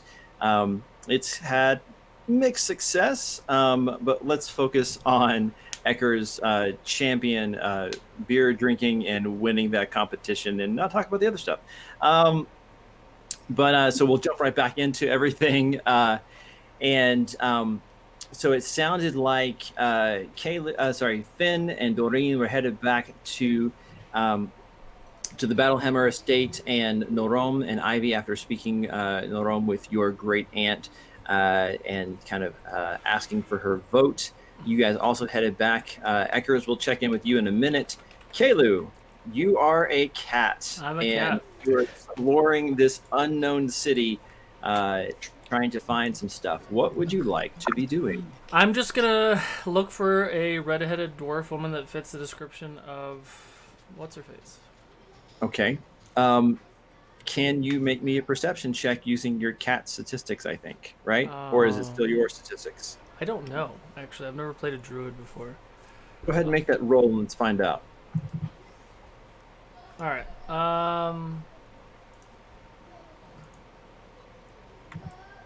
I'll look it up while you make the roll. So it's either a 25 or a 22. Okay, great. So from your perch on top of a nearby building, actually, you see there are 3 women with red hair nearish by that you could pick from. And you're not really sure which one you want to follow. So you can take some action here. And by the way, your intelligence, wisdom, and charisma scores are retained from your Goliath form. Yeah, I saw that. Thank you, GW. He posted in there too. Cool. So there's 2 different directions I can go. There's 3 actually. 3. Yeah. Okay. One is kind of coming towards you, and 2 are going away. Oh, so there's 3 people? There's 3 people that match a woman with red hair, a dwarven woman with red hair. I hate choosing. The choice is mine, right? The choice is yours. I'm gonna eyeball the one that's coming towards me, as in towards the place that I just left, right? Yes. I'm gonna keep my eye on that one. Okay.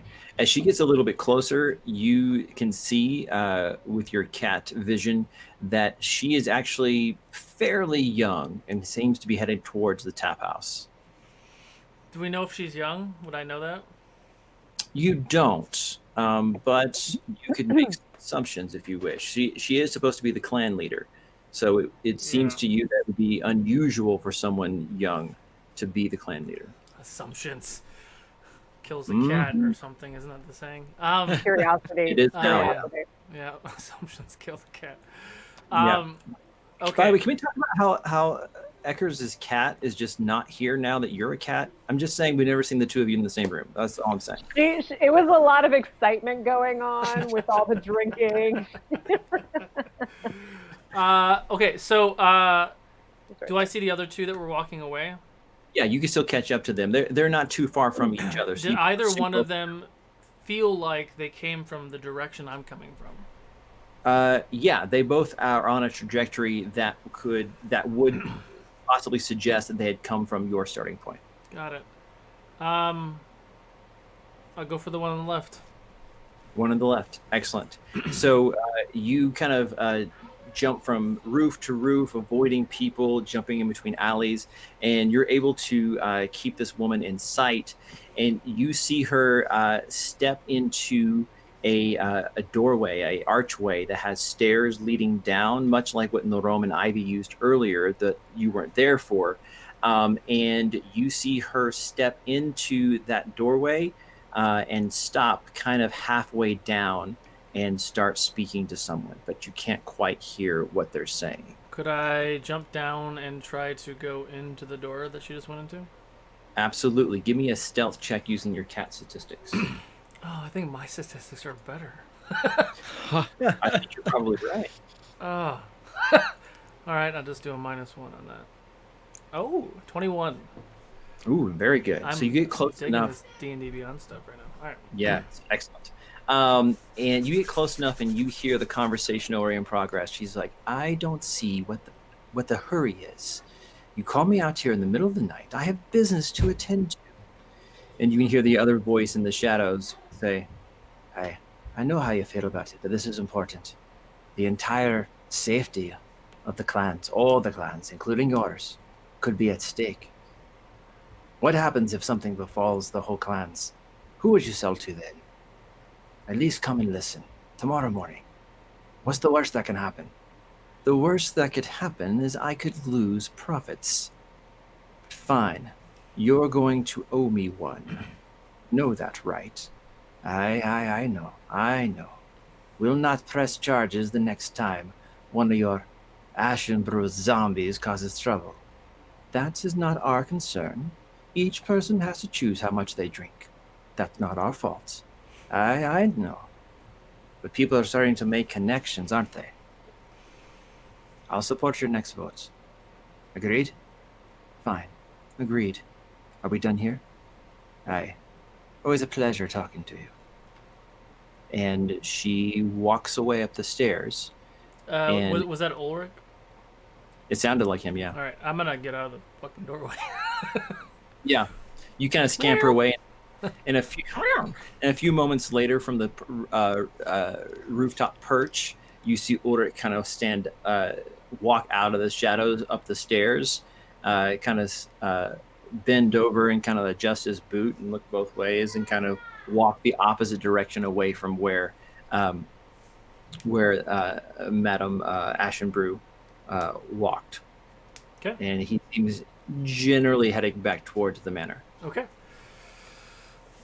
I'm a calico cat, by the way, Jadobi. Thanks, Jadobi. I want to go back to where my brother and them are at, and I want to stand. I want to be an asshole. I want to get there as quietly and sneakily as possible, so none of them see me. And I want to stand behind our dwarf friend Hasia, and I just want to pop back into my form right behind her without her noticing. You head back to the tap house, and they're not there. Oh, that's right. I said meet back at the other thing. Fuck. Mm-hmm. I guess I'm going back to the other thing. Okay. Give me another stealth check just to make sure no one notices you on your way back, because you can figure out more or less how to get back. 12. Ooh, mouse! You're almost to the gates of the Battlehammer estate, and you are kind of coming around a corner kind of fast, not paying attention, and you almost run into this dwarven girl, maybe in human terms like 12 or 13, and she is like, "Oh, hello," and she reaches down to scratch your head. What would you like to do? I'm gonna let her scratch my head. I've been trying to itch that all day. Hard to get some back your head when you're too tall. And you scritch, and she says, "Are you lost?" And she goes to pick you up. Side campaign. Side campaign. She goes to pick me up. I'm gonna playfully like nudge her hand and run away. Okay, you like out of there, and she's like, "Oh, kitty," and you dash into the open gates of the Battlehammer estate. And where would you like to kind of resume form? It's just somewhere so no one would see me. And Okay, so yeah, you find some archways or columns or something, and kind of pop back up and walk out like you belong there. And you actually see a moment or two Coughing up a hairball. Yeah, Goliath form all. What's up? Yeah. Red hairs come out for some reason. Okay. And like a moment or two later, like Doreen and Finn and their chaperone walk through too, and they see you and you see them, and they're like, "How'd you get here?" How did you get here? You walked, right? God. It's with all the questions. Let's get inside. All right. You guys arrive, and maybe 30 minutes later or so, Ulrich comes back, and for those who are, I'm going to assume that you guys are all kind of like just around, maybe back in the library in the study music room, and he says, "All right, it's taken a lot of work, but we'll have a council vote in the morning. You're all required to be there to make your case, and we'll see how it goes. If we can get the votes, we can get access to the archives and perhaps the next step of this mission." Says, "For now, get some rest. I'll see each of you back here in the Great Hall, hopefully fed well and ready to go." Did you have Thank you, Ulrich. Of course. What did everyone do tonight? Where is Eckers? Oh, yeah. Wow. She went on by herself, didn't she? Well, I think Oh. she went with someone, I'm sure. Do we remember where she went? I mean, I'm pretty sure they Yes, she said went where I to- was going, right? Or did She they went not? Yeah, you said that you were going to go to the Red Ruby. Oh. Yeah. She went to go see Oscar, so she's probably fairly drunk. Good for her. She'll be fine. We'll see her in the morning. Don't worry. And everyone can We take. Go ahead. Dorin is not quite as easy with that sentiment. He's maybe we should go look for her, and if no one else volunteers, he'll just go off and look for her on his own. I'll go with you. All right. Take a chaperone. I'll see you in the morning. Be good. Be good. Mm-hmm. Okay. So, Doreen and Kalu, your guide goes with you, Helja, once again, and takes you guys. It only takes a few minutes walk to get to the Red Ruby, and it sounds like there is just a party going Yeah, on. we're just right. Like I got my arms around the two guys, and we're just like singing. Yeah, you go in and no one notices you this time because everyone is basically just like singing the sloshing of the tankards, and right in the middle of it all, up on like 2 or 3 dwarves' shoulders is Eckers, who is singing loudly and proudly this words to a song she clearly does not know.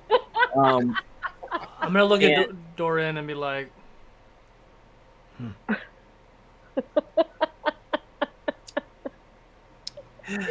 Relationship building, right yes. here, baby. Team building. Trust And- fall.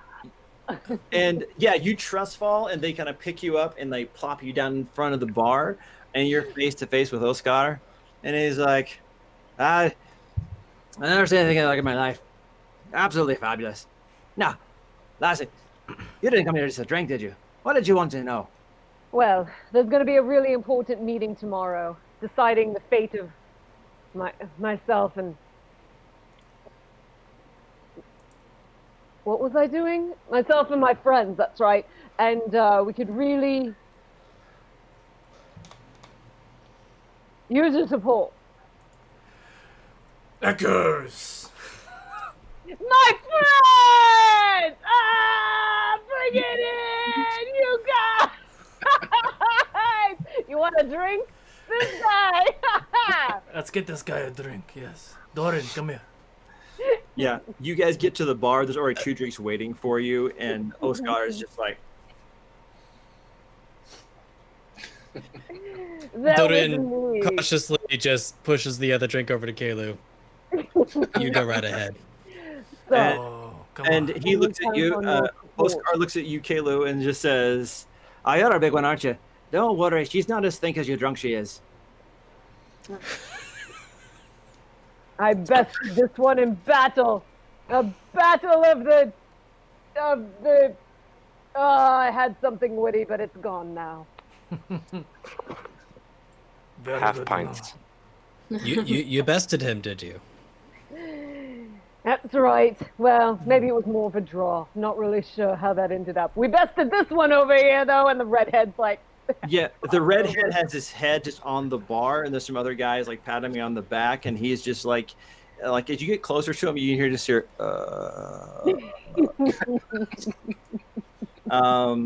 Oscar's like, he'll be all right.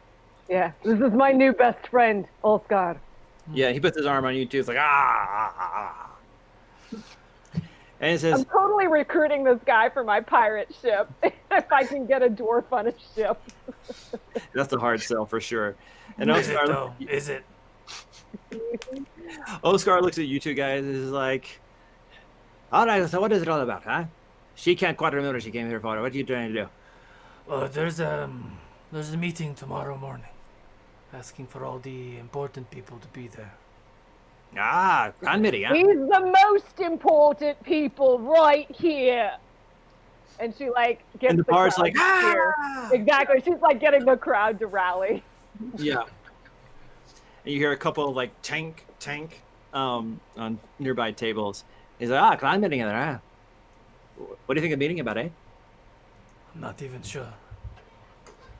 Not even sure Eckarts knows what she's speaking about. You said we needed his support. I Yes. got it. Awesome. Good job. Great job. Doran. I feel like I'm Yeah. so disrespected right now.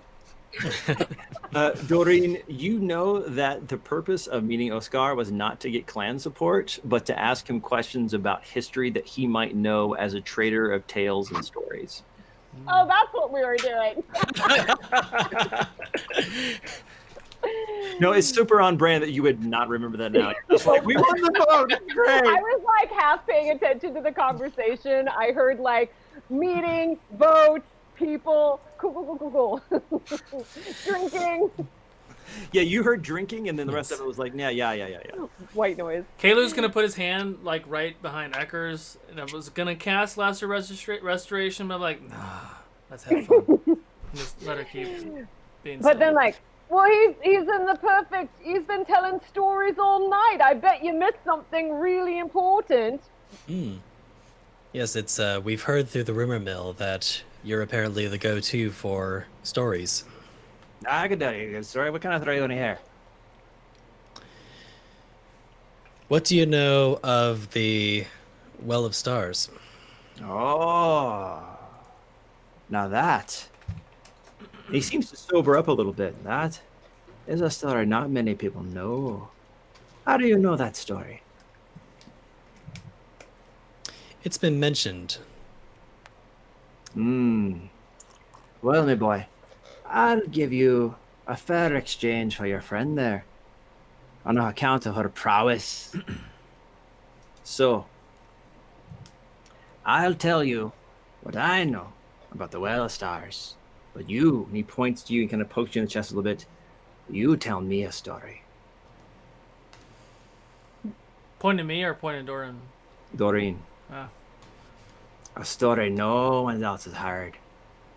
And he seems like Not super focused, and he's in the moment. Care to have the drink now, Doreen? Come I'm not sure I on. have any stories that are worth telling.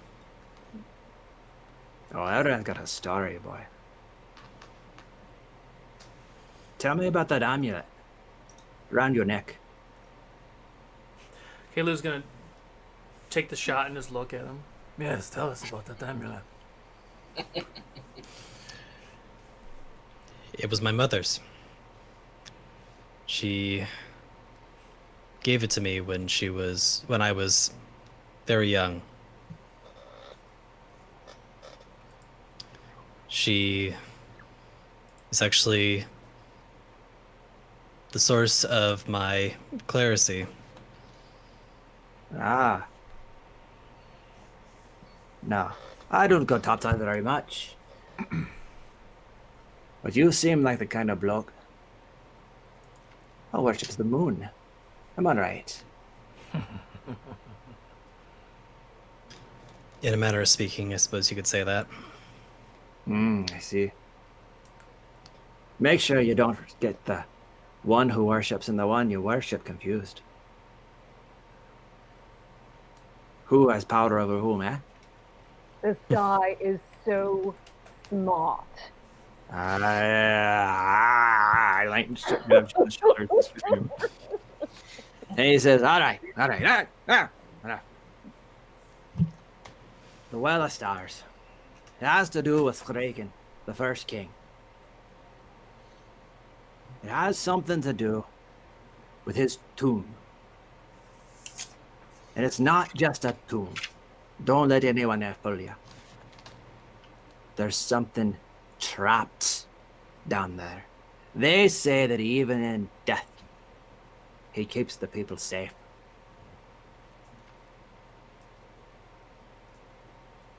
Even in death, he keeps the people safe. Aye. That's what they say. It says on his sarcophagus. Is this something many see? No. I heard this story from one older than I am now, when I was a boy.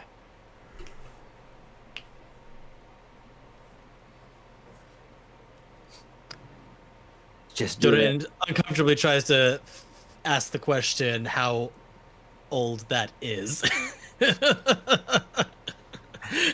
Let's just say I'm the oldest vintage we have in the place. I see. And for your sake, my boy, and for hers, I hope you never read that inscription for yourself. Why is that? And why is that? In He keeps unison. the people safe even in death. You want to disturb his eternal slumber? What does that leave us, eh?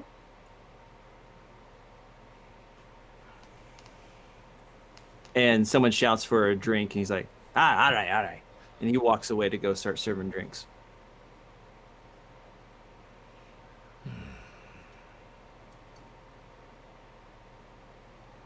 Curious.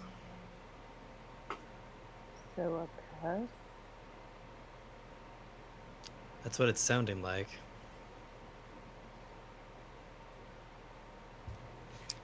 He guards his tomb even in death. Did he mention that the Well of Stars was just mentioned on this inscription? He didn't mention any sort of other correlation to it? No, he seemed to indicate that the Well of Stars is related to Thraken, the first king. And so he told you another piece of lore about the first king. That even in death, he keeps the people safe. Mm-hmm. Safe from what? That, detective, is the right question.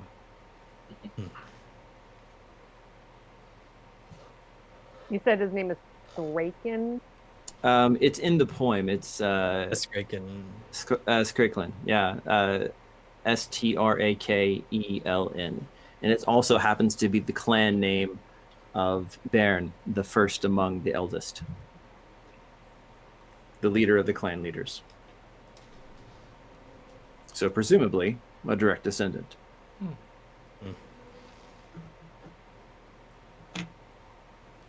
Okay.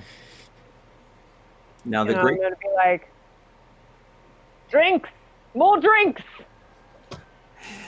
Which brings me to the most logical question. How do you get Eckers home? Am I, like, so how slosh do you think I am? I mean, did I hold it pretty well? I think the contest went well, but there's been several rounds since then. What's the expression? Like 9 sheets to the wind, 3 sheets to the wind? What's the expression? I think it's 3 sheets to the wind. 3 sheets to the wind. She's like 2.5 sheets to the wind. I'm gonna cast Be like, lesser restoration on her. Okay. Okay. Yeah, and you are tipsy, but that's all. With lesser restoration, I'm now just tipsy. Okay. Yeah. Like, and it's kind of jarring. You're like, whoa. Dude, you totally killed my buzz. Yeah, I was just about to say that. You took it from me. God. It's not. From what it seems to be a fairly expensive one too. Oh no, I didn't pay for any of it. That's the beauty of this. Did you take any money? Well done then. Our money's not good here. Did you steal any money while you were here? I stole nothing. These people earned my trust. That's disappointing. Let's go. I got free beer. What more do you want? I literally drank like hundreds of, I don't even know what money they use here. I thought you were a good broke. It's fine. I'm just disappointed. Let's go to sleep. To her credit, she did get us the most useful information we've found so far. Exactly. As you guys get ready to go, just before you leave, Who knows what's up? yeah, that guy. The red-bearded dwarf, like stands like suddenly is like in front of you, blocking your way, like staring at you. And he's puts out his hand. Well played, sir. Well played. You too. And he kind of just turns and walks away. Very good. Very good. All right. So everyone makes it back without issue to the Battlehammer estate. Any business before bed and the next morning and a long rest. Solo's fading on me. All right. Awesome. Great. It's the next morning. Breakfast is available in the kitchen for anyone who wants it. And if there's no like little business to take care of or spells or anything like that, we can start the scene in the grand hall with Ulrich ready to take you guys to the council chambers. Not that I think it makes a difference at this point, but can we say we had the effects of a long rest? Absolutely. Word. And Eckers totally ate a lot of breakfast. Get that carb load, that bacon, yeah. And Finn, And more ale. You're disgusting. well, yeah, they don't understand like a not alcoholic beverage for breakfast. Like, they're like, The water's not safe. You have to drink beer. yeah, they're like, you mean breakfast beer? We have that. We have some It's breakfast got all ale. the calories and nutrients you could need. Yeah, they're like, we give this to children. Is this? We don't understand. No, Rome, I'm sorry. I'm just making up facts about your people. They're all drunkards. Yeah. Well, no, that's Oh the thing my is, god. they're not. They're tolerant. Yeah, It's build just the like tolerance here. early. Yeah. It's that dwarven constitution. And Finn, Wow. at breakfast, Dusk is kind of at your feet while you're eating, and the same attendant who took you to your room, kind of like taps you on your elbow, and you turn and you see them, and they're like, I thought that your companion might want breakfast as well. Oh. And gestures over his shoulder, and at the kind of deeper in the kitchen, there's a butcher block, and there's a large piece of meat, and kind of like almost like a turkey leg kind of thing going on. And he says, "Is that be okay with her?"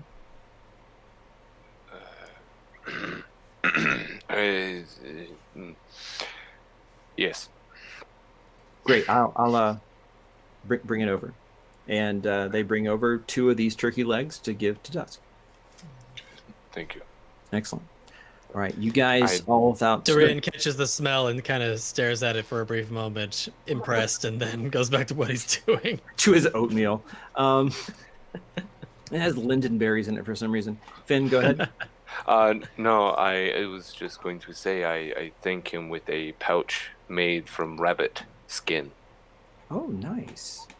And he's just like, "You have given Dobby clothes." No, she's like, "Thank you so much. Oh, God. Are What's you- that? Are you sure? I don't. I mean, I can always kill and skin an animal, but you have treated my animal with the same respect, so thank you. Oh. thank you, and gives the like kind of a salute and walks away. And you can see a few minutes later, like they're like kind of over with the other servants, like, all right, so you guys head out to the grand hall, and Ulrich is there with another servant and says, "All right, everyone's no worse for wear. Ready to make your case." He looks at Eckers. "You look mighty fine this morning, Eckers." As do you. Ah, I old slept charmer. well last night. I bet you did. Surprised you slept at all. All right, He's got jokes. that I do.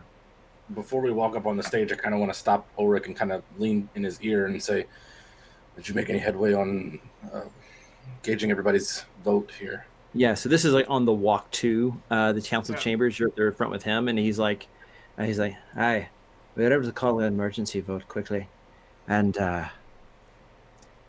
I don't know what to say. They may vote as they feel, but at least I give you a chance. The council's together. They'll hear your petition, and my boy, I've done everything I can do. The rest is up to you. I appreciate it, Ulrich. Thank you. And you guys arrive at the center of town, and there is a massive building. It's the only building you've seen going into stories in the double digits, and it almost looks like there was a central stalagmite that was carved more into this tower kind of complex, and this is where the clan elders meet. You're brought into an antechamber, you're brought into some other areas until finally Ulrich says, all right, I have to leave you here. I'll see you inside. There is protocol I must tell you about. Everyone is master or madam and the clan name.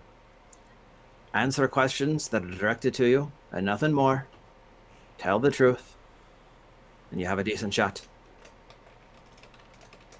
Good luck. And he steps into a side door, and you're left with these two guards and this big 20-foot by 10-foot door in front of you made of the same kind of silvery metal. And there is a kind of a moment later, a reverberation, and they both open this door wide, and there is a large circular chamber with a domed roof. And there is an elevated table, almost like a judge's seat and platform, maybe 10 feet high. And there are the 5 chairs. And as you're walking in, you can see that Ulrich has just sat down and is adjusting himself. And there you see the 5 elders. In the middle is Baron Skreken, known as the first among the eldest. To his, on the far left, you have Ulrich. Next to him is someone you don't know, but you assume to be Beric Frostbeard. On the right, starting from the outside, is Hilm Emberforge. And next to her, surprisingly, is Lifrasa Ashenbrew. And you all walk in, and interestingly, Finn, they've allowed Dusk to enter with you. No one's given you any crap about that at all, which is interesting. I mean, you're thankful, but interesting. And as you walk in, there is this inlaid marble of these kind of rays shooting out on the circle to a large central dark marble disc that seems to be where you should stand. And Baron Skreken, the first among the eldest, he speaks and he says, champions, we understand that you have a petition for the elders. Because of the efforts of Ulrich and your status as champions, we have conceded to your request. However, the request, as I understand it, is most unusual. Not something usually or readily shared outside our own clans. You may make your petition. We will have questions from the clan leaders that you may answer. We shall deliberate and make our verdict known. Please know, we do this hearing as a favor and out of a recognition of your status as champions. There is no appeal to our decision. Make your case, and may the god and gods, Freya, and her kin smile upon you. Who would like to speak?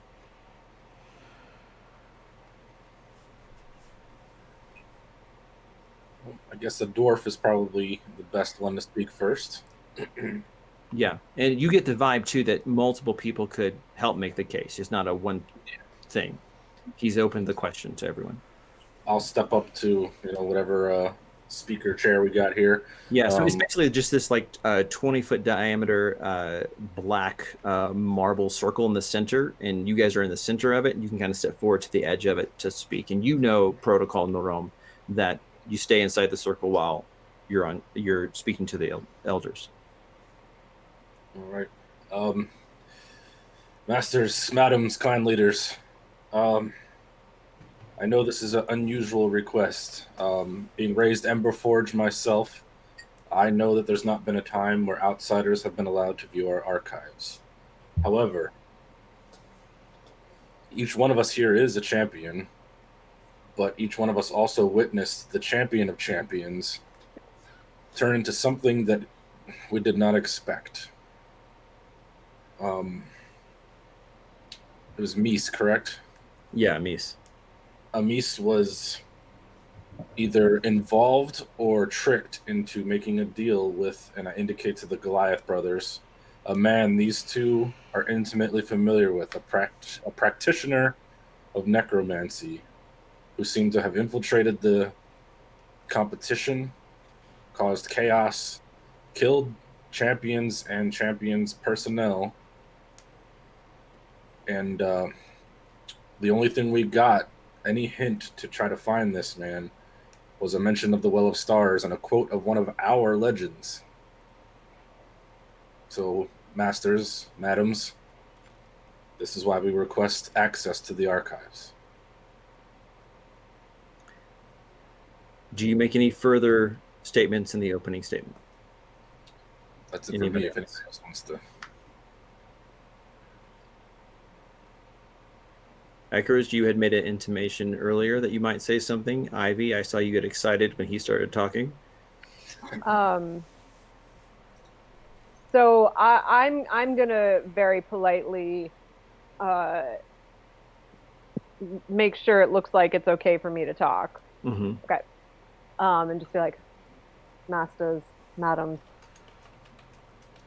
last night I got to know your kinsmen very well, from a variety of the clans who habitat this area. And I have developed friendships and the utmost respect for your people and your ways.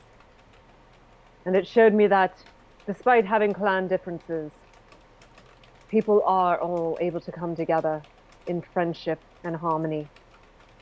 And we mean no disrespect with our request, merely wishing to show you that we are worthy.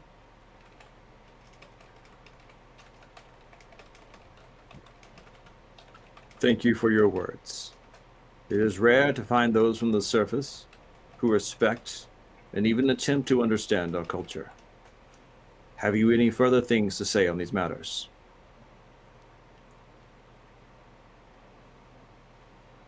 Very well. We'll open it to the clan leaders for questions. And he looks off to his left and he says, Ulrich, have you questions for this band? And Ulrich says, first among elders, I have no questions. I've made up my mind. He looks out to the other side, on the far off side, Hiln Emberforge. He says, Hiln, have you questions? She says, no, I know what I need to know. I've made my decision. He looks off to his next door to Ashenbrew, to La Rasa. He says, Madam Ashenbrew, have you questions? Yes, I have one. You there, human. Is your name Eckers? Yes, it is. I have no further questions, sir. I have made my decision. And then he turns to the last and says to Ebrick Frostbeard, Master Frostbeard, do you have questions? And he says, I do. I do have a question. What is it that you intend to do once you have information about the Well of Stars?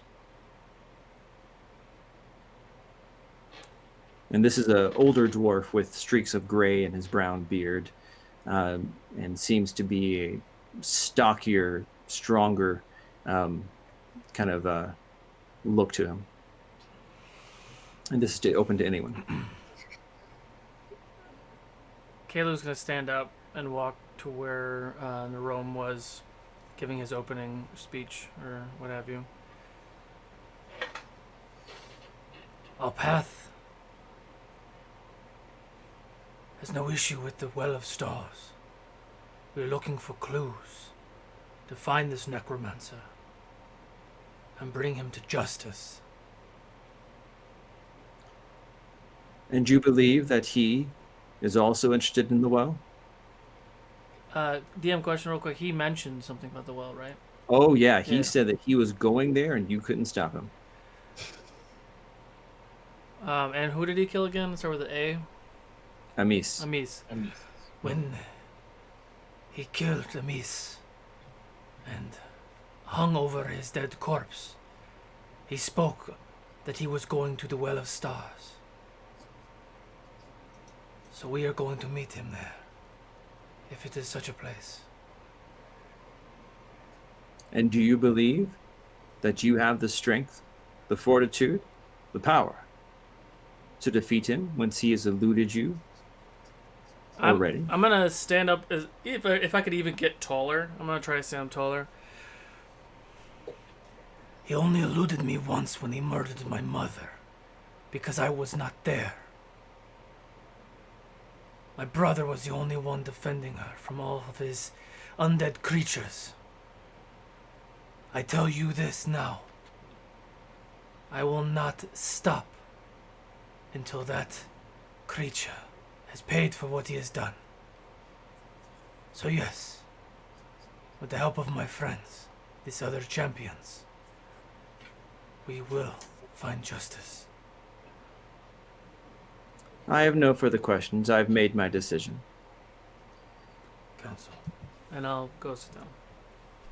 And then Baron Straken, he says, Master Goliath, is this quest only about revenge?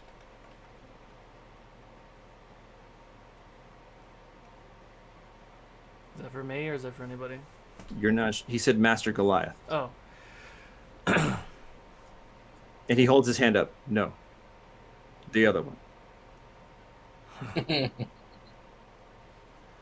Oh, fuck. I would just like to note that I have been behind desk this entire time, as you now see, like, and kind of does, because he looks and build more like a gorilla and just kind of like saunters forward, looks down at the circle, steps onto the circle. What was the question again? Is this quest only about vengeance? Well, your master, this,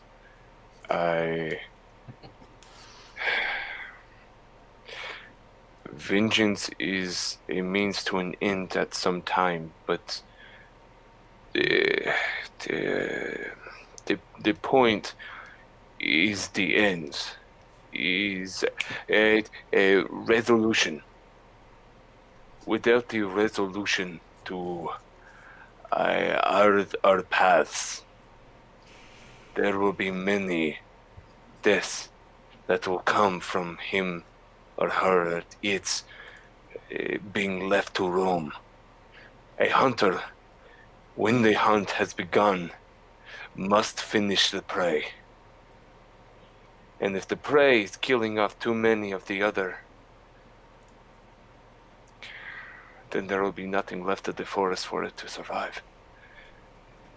We must finish this if it means the survival of your people, of our people, of people in general. You seek balance. Yes, yes. I seek balance. I have no more questions. I have made my decision. And he turns. Ulrich, how do you vote? I vote aye. Noted. Hilnemberforge, how do you vote? I vote yes. Devrasa, Madam Ashenbrew, how do you vote? I vote yes. Iberic Frostbeard, how do you vote? He says, yes, with conditions.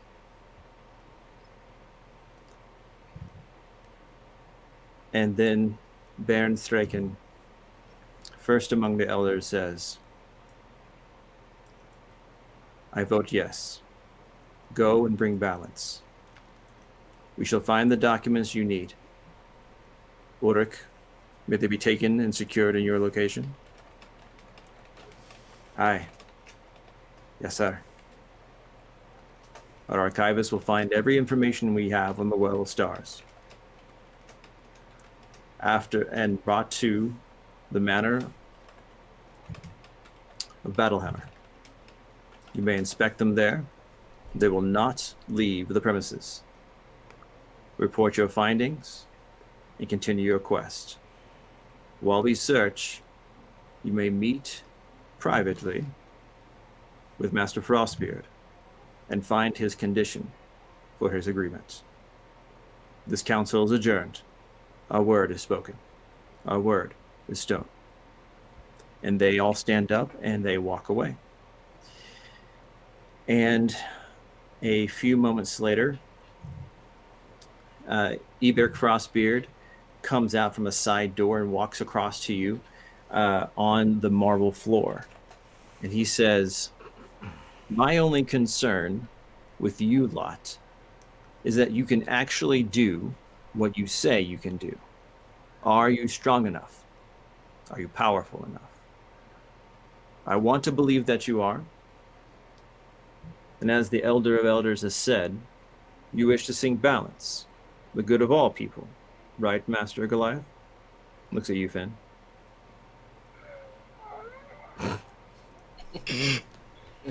He turns towards... Excellent.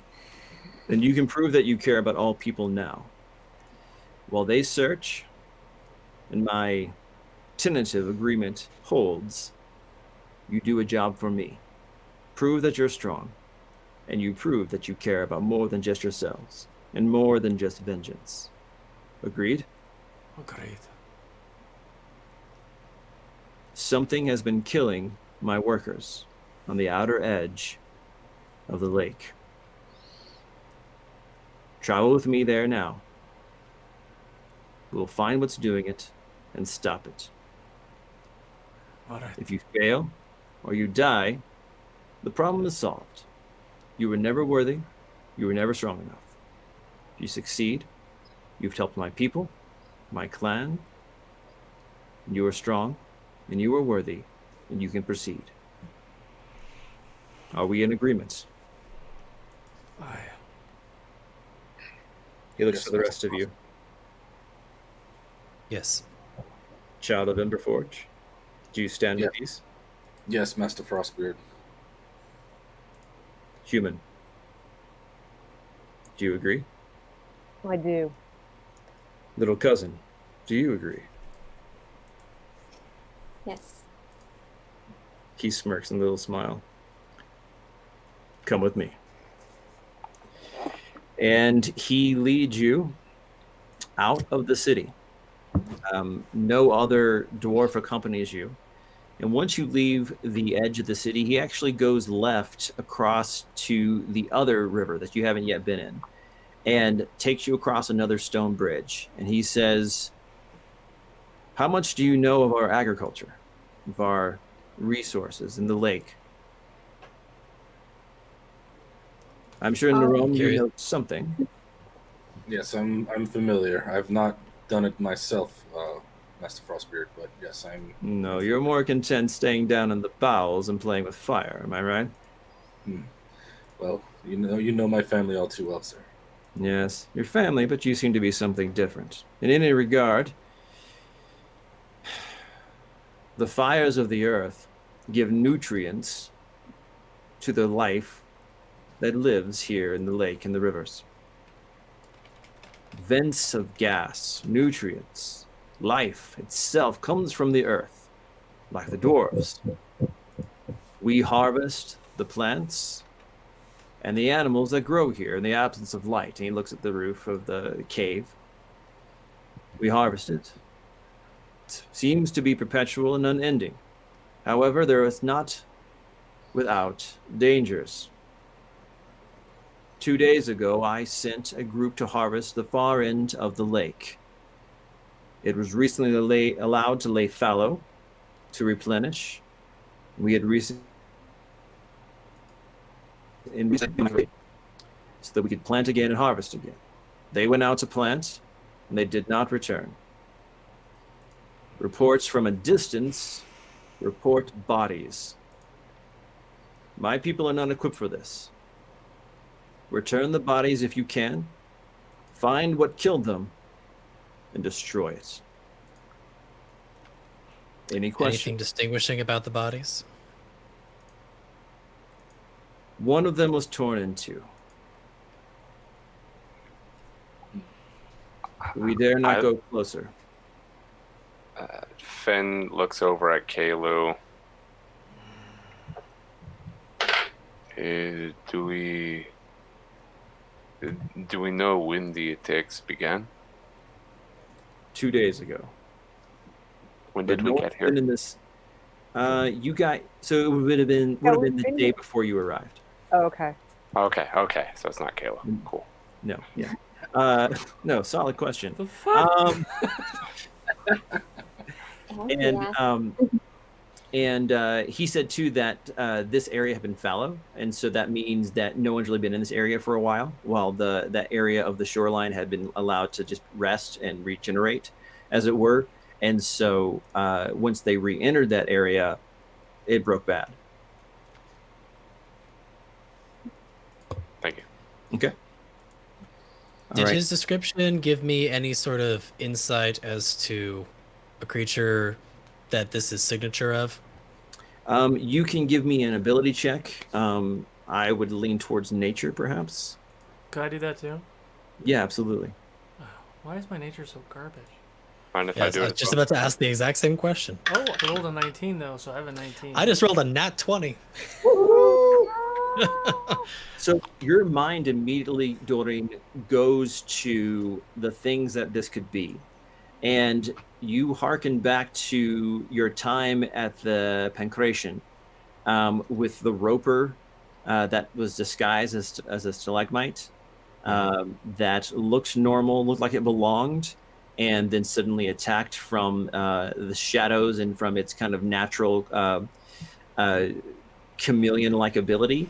And you know there's a number of monstrosities that choose to live in the Underdark and in subterranean levels that like to use stealth to track their prey. You're not sure what this could be, but it seems that would be the most logical choice. And Kalu, I would say with your 19, you could come to that same conclusion. Cool. Would the access to the heat from the vents and such give me any sort of way of narrowing that down? So these, no, because it seemed like all these dwarves, according to his description, and you asked him this, were all on the shore. None of these people were pulled into the water or anything. This was a land-based massacre. So he's not even sure they even got close enough to plant the seed on the shore. Okay. So you think you might be dealing with something that likes to use stealth and kind of lie in wait for prey. Cool. Fine. Keep your eyes peeled. We may be dealing with something that is of a more subtle nature. Subtle, you say? Well, I'm kind of looking over Eckers and Nerome specifically. I think we may be able to help with that. Agreed. Stealth, Yes. stealth I can do. Maybe not as well as persuasion, but I can do it Okay. quite well.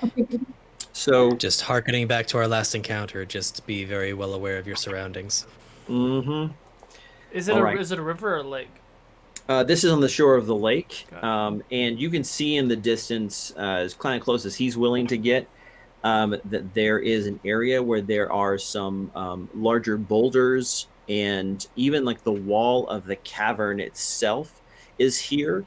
And so this is basically as far away as you can get from the city, and still be on this plateau here in the cavern. And as someone mentioned earlier, there's really no obvious source for the lake. It just starts here and it. then eventually drains to the rivers. And so this is kind of at the edge of the cavern wall where there's a little more craggy, some boulders, a few smaller, like maybe 5 feet or less, stalagmites and things like that. But if something was going to like lie in wait, this would be a great place to do it. Got it. Is it dark in here or lit? You have that low light from the lake itself, but other than that, dark vision would be the way to go in this scenario. Okay, I'm casting dark vision on myself. Excellent, thank you. I do not have dark vision. No, you don't. So you're in a dim light situation, Eckers. So Okay. you're not completely like swatting the dark, but let's just say this: long range attacks with a ranged weapon would be pretty much impossible. Oh, I don't even have a ranged weapon unless I decide to throw a dagger. I'm gonna cast dark vision on my brother too. Is dark vision a concentration spell? No, it's not. Excellent. So on that note, Dorian is going to close his eyes, take a deep breath, and upon opening them, his eyes will have gone pitch black, and anyone who's within 10 feet in front of him will notice that their ability to see in the dark is suddenly escalated. Excellent. Only Nice. only when we're within a range of you. Within 10 feet of me. Got it. Yeah, it's a aura of kinds. Yes. Mm-hmm. That's fair. So Finn, did you want it or not want it? No, I'm good. Okay. So does that make my dark vision like super dark vision? Yeah, I think it doubles the range, right? It removes the limit of the range. Ooh. I wish I had a ranged attack. It only lasts for 10 minutes, so we'll have to make use of it, but still. All right. I'm gonna look at all the rocks and things. Okay. Anyone who wants can make a perception check. How close do you want to get to this kind of area before you start kind of looking around? 100 feet. I want to look for any creatures, animals flying or crawling around. Great. Go ahead and make that perception check. Anyone else can join him if you wish. Yep. Yeah, Dorian's looking around as well. Yeah, that's not going to show me anything. 21. That's a 9, Let's see. and that dice goes away. Actually, Dirty 20. Dorian is going to specifically focus on listening or smelling for anything in particular that seems out of place. Okay. Go ahead. 22 for Nerone. 22 for Nerone there.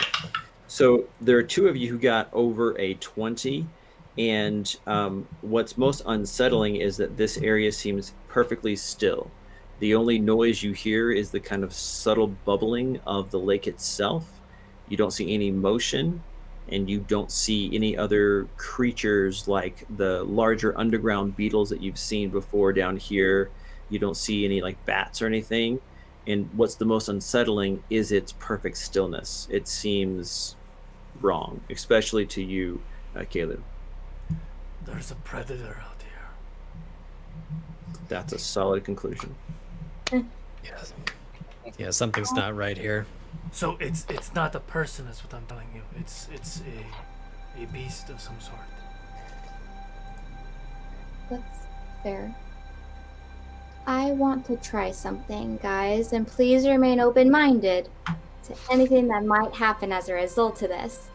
And I'm just going to start trying to walk forward ahead of everyone, isolate herself, kind of flap her a little cloak around a little bit, so you see like the subtle movement of multiple ivies, almost. Yeah. And using her actor feat, she's gonna start chirping like a bird. Ooh. Nice. If nothing happens, how close do you want to get to the first of these boulders? I'd probably say within 15 feet. Excellent. Okay. So you're kind of like caw-caw, like doing your like you're flapping your cloak and all that kind of stuff. Now, how close do you guys want to stay to her to back up her play? Say another 15 behind. Staying very stealthy. Okay. Great. Same. Yeah. And Dorin is definitely bow drawn right now. Okay. Yeah, so I can get everybody in close and do pass without a trace. So we're extra stealthy. Nice. So infinite dark vision and then extra stealthy. That's within 30 feet, right? Yeah. Okay, yeah. I'm sending Dusk forward with her. Oh, excellent. Like side by side or just like well, back and like flanking? If anything happens, pull her back. Okay. I Great. understood that. Yeah, me too. I'm down. So Ivy, you're like, I don't know if this is a good idea, but you're kind of like slowly going forward, and you feel like kind of hot breath on your back, and at first you're like, oh crap, and you're like, oh, it's Dusk. Oh, okay, it's Dusk, right? And she's way bigger than you, but you're like, okay, that's not bad. And you're getting closer and closer to the rocks, and you're just like, you go from I hope this works to this is a dumb idea to this isn't working, and you get within 15 feet of the rock, and you're about to turn around and go like, guys, I don't, and the rock itself shifts, and you realize that there's this worm-like creature that was perfectly camouflaged up against it that just rears up. Oh boy. Of course there was. It's Beetlejuice! It's a sandworm! And Oh this my. thing is about 5, 7, 8 feet long, pretty big, but I do need everyone to roll for initiative. There it is. As soon as Ivy saw that creature start moving, even though she realizes everyone else can see it, she just starts chirping louder and louder. Is that the universal Why sign does of help? Vorpal hate me? Why does Vorpal hate me? Oh, Vorpal hates me too, don't you worry. You had a lot of great rolls earlier. Bad. Not on Vorpal. This is my first time rolling on Vorpal. Maybe that's why. Okay. Maybe that's why. Okay, Vorpal knows you're using real He's dice. getting jealous. All right, 20 or above. 22. Ooh, good. Oh. Nice. 15 or above. 18. 18 as well. Norom, you got an 18 as well. I think you probably have the higher dex, so you'll go first. 10 or above. 10. Eckers. 10. Ooh, nice.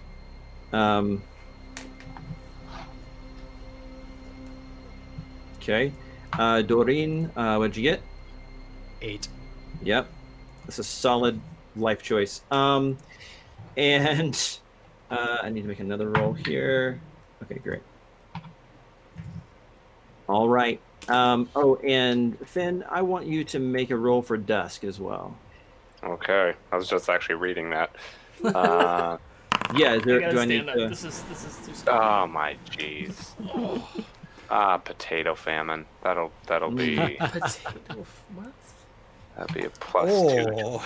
So that'll be a good old 4. Great. So she moves at the end of the round. All right, excellent.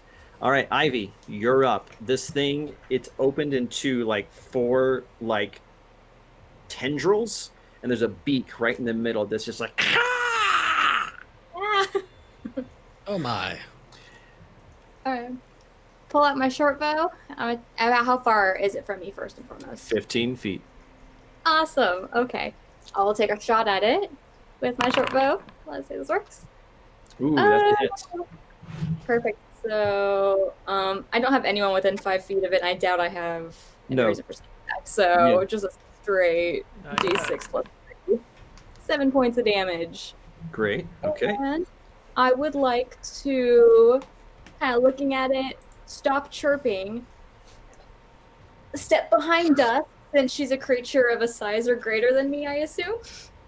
Use my cunning action to hide behind her. Awesome. Perfect. Very, very As a good. good halfling should. Yeah, that's a strong halfling play. All right, Narome, I think that you are next, sir. All right. I think we're about 30 feet away from it. Yes. Everyone else is 30 feet away from this conflict. Well, I've got 40 feet. I'm going to move up to it and around the left side and make some attacks. Great. So let's see here. The first one was a 13 and the second one is a 25. Second one hits. All right. That is, let's see, 9 points of damage. 9 points of damage. And I will make a stunning strike with that one. So he needs to do a, let's see here. What was my DC? All right. 14. Ooh, nice. Con save. Con save. Rolled a 17. Damn. Okay. Good try, though. You gotta do what you gotta do. Yep. That'll be it for me for this round. Excellent. And so you're like right up against this thing, 5 feet within it, and you did some great damage, and it is definitely bloodied. Kalu, I think that you are next, sir. Do I know what kind of worm this is? Give me a nature check now that you have eyes on it. Don't fuck me. Oh, 19. This is a grick. Fuck is a grick? Don't go look it up. I'm not gonna look it up. I'm thinking. No, I'm looking at my dire birth thing actually. So I'm gonna bonus action rage and then action wild shape into my dire bear and charge this creature standing between Ivy and the creature. Just trying to get its attention. I can't do anything else. So you're charging, just like, hey! I don't have a charge thing, do I? No. I don't think so. All right. The Grick attacks. Norome is going to go right for you, and it's going to, one of its tentacles just like reaches out to try to like grab you. Does a 16 hit? It does not. Bummer. That is also when you hear another behind you, and another worm coils off a rock, opens up. And then on the other side of the one you're fighting, another one comes up over a stalagmite. There's 3 now, and the one behind you is in striking distance and will go for you. That's a miss. It kind of tries to flail at you with its tendril and misses. And Kalu, the one that just appeared over the stalagmite, sees you kind of like trying to get attention, and you have garnered his attention, and goes for you with his tentacle and hits with a 17. Yes. Excellent. I mean, okay. And 7 points of damage, and then it, now that it has like kind of like it grabbed you momentarily and raked you with that tentacle, its beak comes in and tries to bite at you as well. 7 point of piercing or whatever. Yeah, this is piercing. So Does half. a 15 hit? 15 just hits. Okay. And take an additional 3 points of piercing damage as well. Do we round down or up? I didn't remember you saying rage. I said yeah, bonus action rage and then turn to my bear. Sorry. Yeah. Apologize. You round up. So, like, if you took 1 point of damage, you would take 1 point of damage. So it's round up. Okay. Excellent. Eckers, it's all you. Yeah. Sweet. So I'm gonna go in for attack.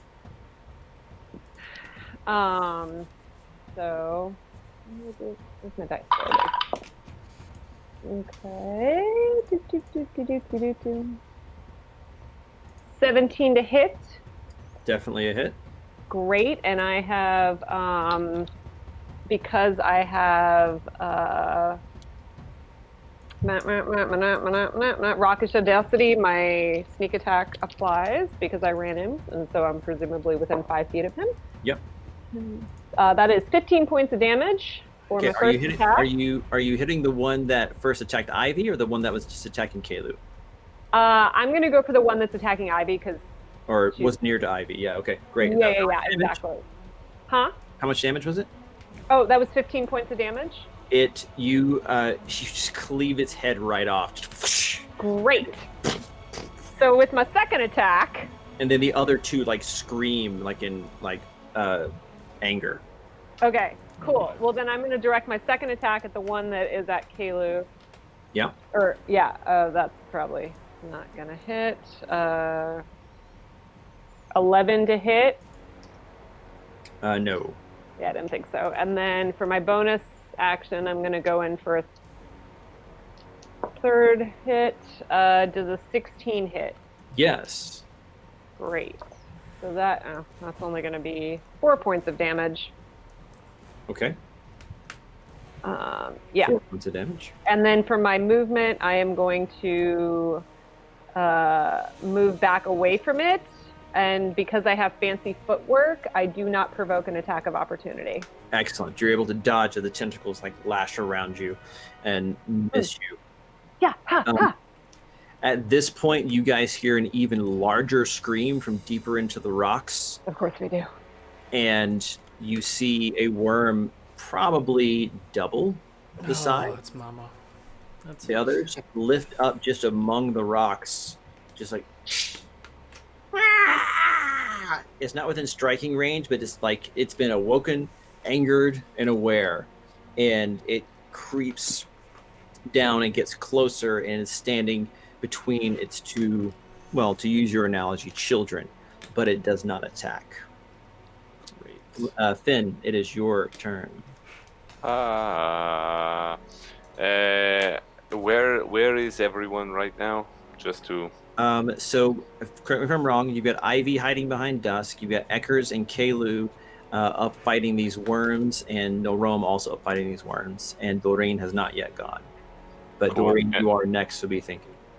And then Mama Worm came up and now is in front of this whole kerfuffle. Right, so there's kind of like a triangle of them. Cool. So if Dusk is able to move forward, otherwise without like losing that cover from Ivy, otherwise she's just going to take the help action on hers. Oh wait, it's not her turn yet. Cool. What I'm doing, and she's got orders from you to, if something goes down, get her out of there. snap, crackle, pop. Cool. So I'm going to use bonus action, Hunter's Mark on the big mama creature, and then I'm going to pop 2 arrows. Yep, that's words. Cool. Well, those are both 5s. So that'll be a 14 to hit on both. That's a miss. Okay. I'm not on the mama, no. They just kind of Alright. soaring past. Yeah, this is not good. That will end my turn. Okay. Doreen, you're up. Kalu's still grappled by one of them? No, he's not grappled. He was just momentarily almost like a hand on the shoulder when it pierced into his skin and then went in for the beak attack, but they both retreated. So he's not restrained or grappled or anything. Okay. Dodin is still going to target that same one. Before he does that, though, he's going to take the arrow in his hand and make an incision on his left wrist. And as the blood drips down his wrist, the atmosphere around him is going to start to grow cold, and his eyes are going to start glowing white, as well as his veins, as he invokes a Crimson Rite of Frost. And the energy transitions into the arrow as he launches it at the creature. Nice. That'll be a 28 to hit for the first arrow? Yeah, that actually hits. Surprising. Okay. That'll be a... What's my addition on here? I'm trying to remember. There it is. It's +5, so that's going to be 12 piercing and 3 frost. 12 piercing and 3 frost. Okay. Okay. And he's going to lose his second arrow at the same creature. That's not as impressive. That's a 12 to hit. This is on the babies, the one that was fighting with Caleb? Yes. Yes. It goes wide. Okay. but you can see the arrow sticking out of it and like frost growing on the side of it, and now it's like this green blood kind of goes down, and it's like How far is Mama Creature right now? from you, still about 25 feet away, because you're still back where you started, from my understanding. Okay, then that's gonna end my turn. Okay. Finn, Dusk goes according to your last instructions. She reaches back and grabs you, Ivy, by the back of your cloak, flings you onto her back, and counts you back to Finn, and like arcs down so you can like just like slide playground style off in front of like, I'm riding on her right now. This is so fun. Why don't we do this all the time? I know, right? And now Finn has come back to rank. Finn, she's come back to ranks with you and Ivy. It is now the top of the round, and it's your turn, and you're 30 feet away. 30 feet. Are any of those existing worms within 5 feet of my party members? Oh yes, all of them are actually. Amazing. Oh, even the mama? Oh yeah, I'm gonna shoot the mama then. I love it when a plan comes together. Amazing. Go for it. Oh, I'm gonna miss. Oh. I don't have my bonus because I am missing. Yeah. That If you one. even rolled a 1, it would have been better because you're a halfling. I know, right? Dang it. That would have been nice. But I am going to. I don't really have any items on me I want to use right now. So, I'll just maintain where I'm at. I'm outside of melee distance, I'm assuming, for all of them. Oh so. yeah, and now you have movement if you wanted to get back into melee distance after Dusk just pulled you out of melee distance. It's like, thanks for that. No, I'll stay where I'm at. Yeah, okay, cool. All right, Narome, you're up, and you are almost entirely surrounded by these things. The mama has kind of cordoned you off from Kalu and Eckers, and Ivy and Dusk have run away, and so you've basically got worms on all sides, sir. All right. All the enemies have come together. This makes things simple. I'm just gonna beat on this same Grick that that Kalu is currently engaged with. Okay.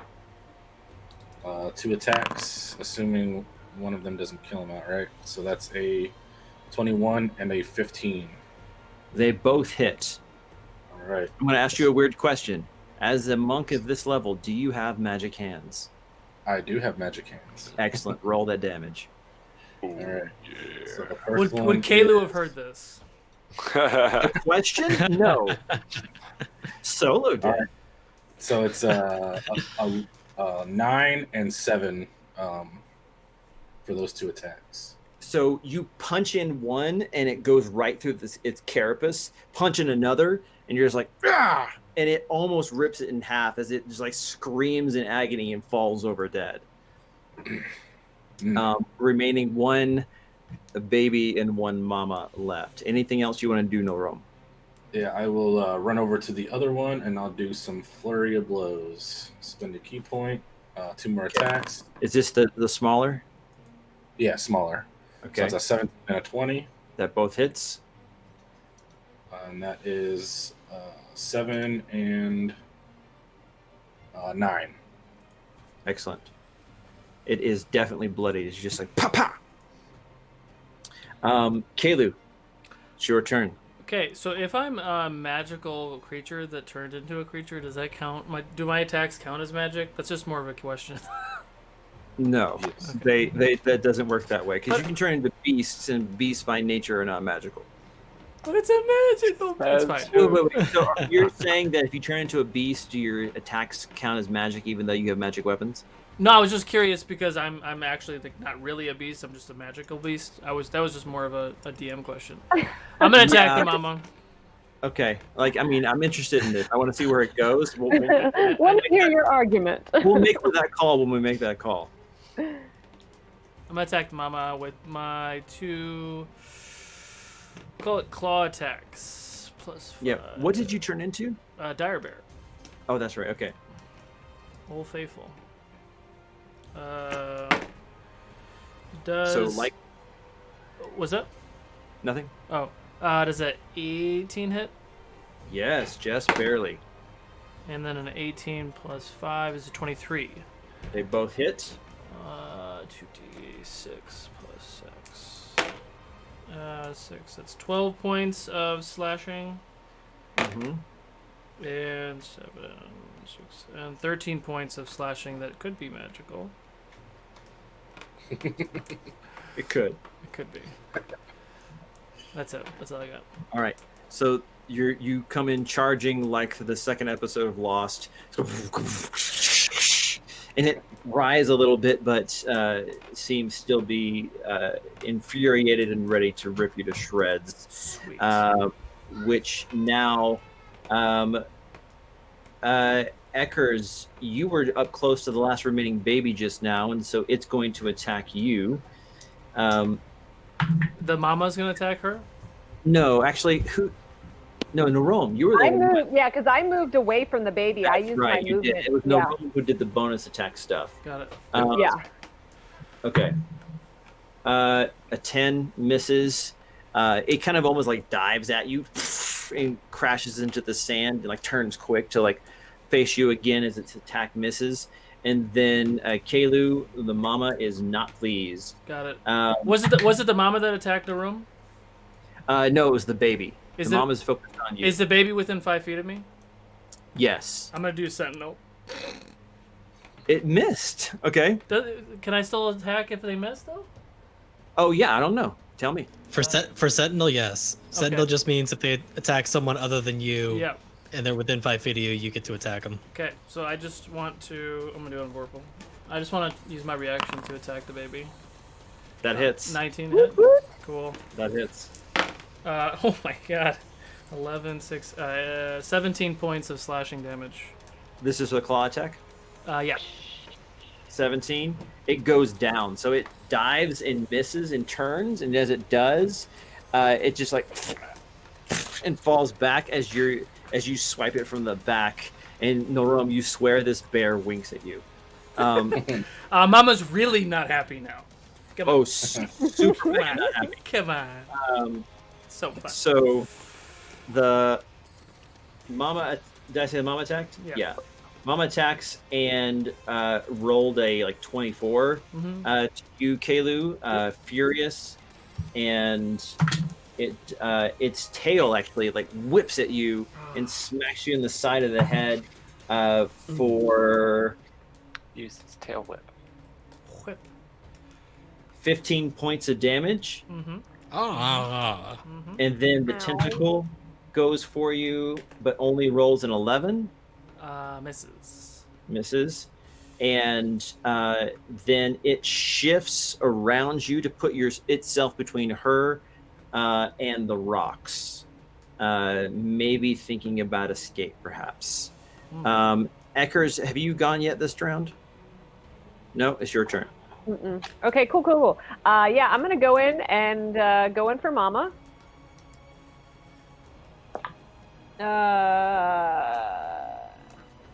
An 11 does not hit, but I'm going to expend a superiority die to do precision attack, and that is a 7. So at 18 to hit. Just barely. Ooh, okay. That's victory from the claws of defeat. Great. 11 points of damage. Is this a magic weapon? No, it is just a rapier. Okay, great. You pierce it, and you feel its hide kind of keep it from going in as deep as you would have liked. Interesting. And But it still does it look like it still went in a little bit? yeah, you aerated this thing, but it's not as much as you would have liked. Okay.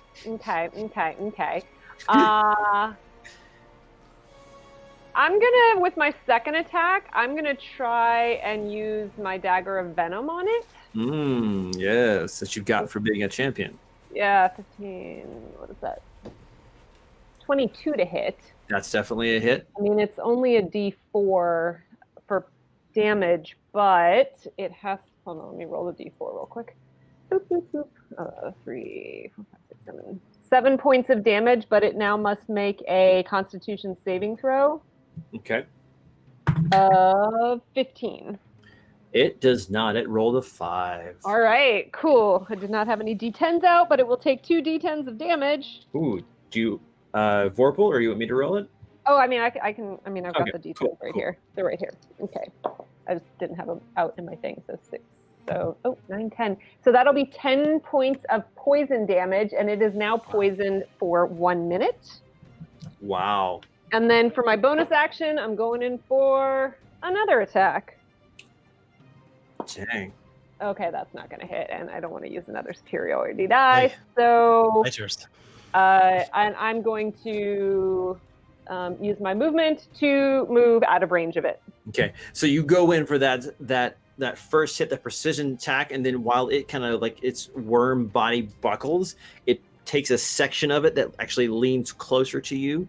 With that offhand, you just stab it with the dagger you got at the championship, and you squeeze the handle, and you can feel something pour into it, and it writhes in pain as you try to go in for another swipe, as it pushes you with its body a little bit away as you get to stumble back and get out of its way. Cool. Finn. I mean, poison's not magic, but I feel like it could still hurt it. Absolutely. Finn, you're up, and Doreen, you're Get a next. magic weapon. That'll be a 17 and a 26. The first one misses, the second one hits. Cool, finally. So that'll be a D8 and D6. D6 from the Hunter's Mark. Hmm. So that'll be 14 damage.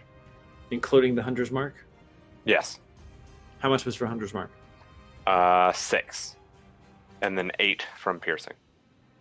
Great. Okay, this thing's looking rough. It's got scrapes oozing venom and poison out of it. It's got arrows poking out of it, blood from different pierce marks, and it just is just like writhing in like ever increasing rage. Doreen, you're next, unless Finn, you have something else. Yeah, I'd like to, with my bonus, send Dusk forward to attack. Roll the attack. Wow. Oh, roll the attack. Okay. I can. Natural 17 plus a bit. Is natural 17 a thing in D&D? Okay. It is if that's what they see. That's 17 plus a bit hits, yes. 22 to hit. Okay, great. That hits. And damage is magical. And that's going to be 9 damage to it. Wait, damage is magical? Yep, at 7th level, the Ranger's Companion becomes magical attacks. So how much damage is it? 9? Yes. Can I be your magical companion? Yes, you can. You've always been my magical companion. But yeah, 9 damage. Their companions are. All right.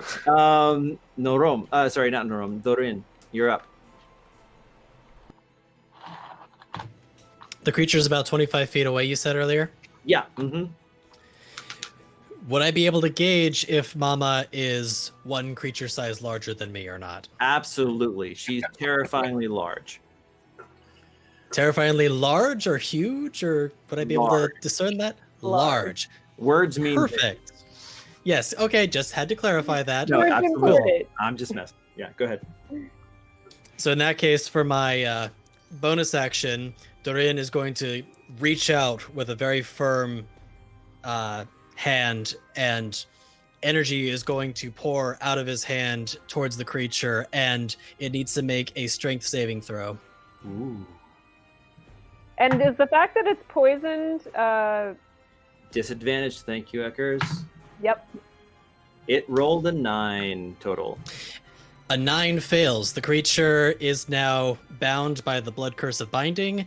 Its movement is basically 0. It cannot move unless it makes another strength saving throw at the end of its next turn. So you So see it's its veins. poisoned and it can't move. Yeah, so its veins pop out, and you see it like scatter like somebody, like when someone's gone on a really long marathon run, and like all the veins of their legs are popping out, but like black underneath the white kind of pale carapace, just all around it, and it seems like racked with pain, and it's just frozen.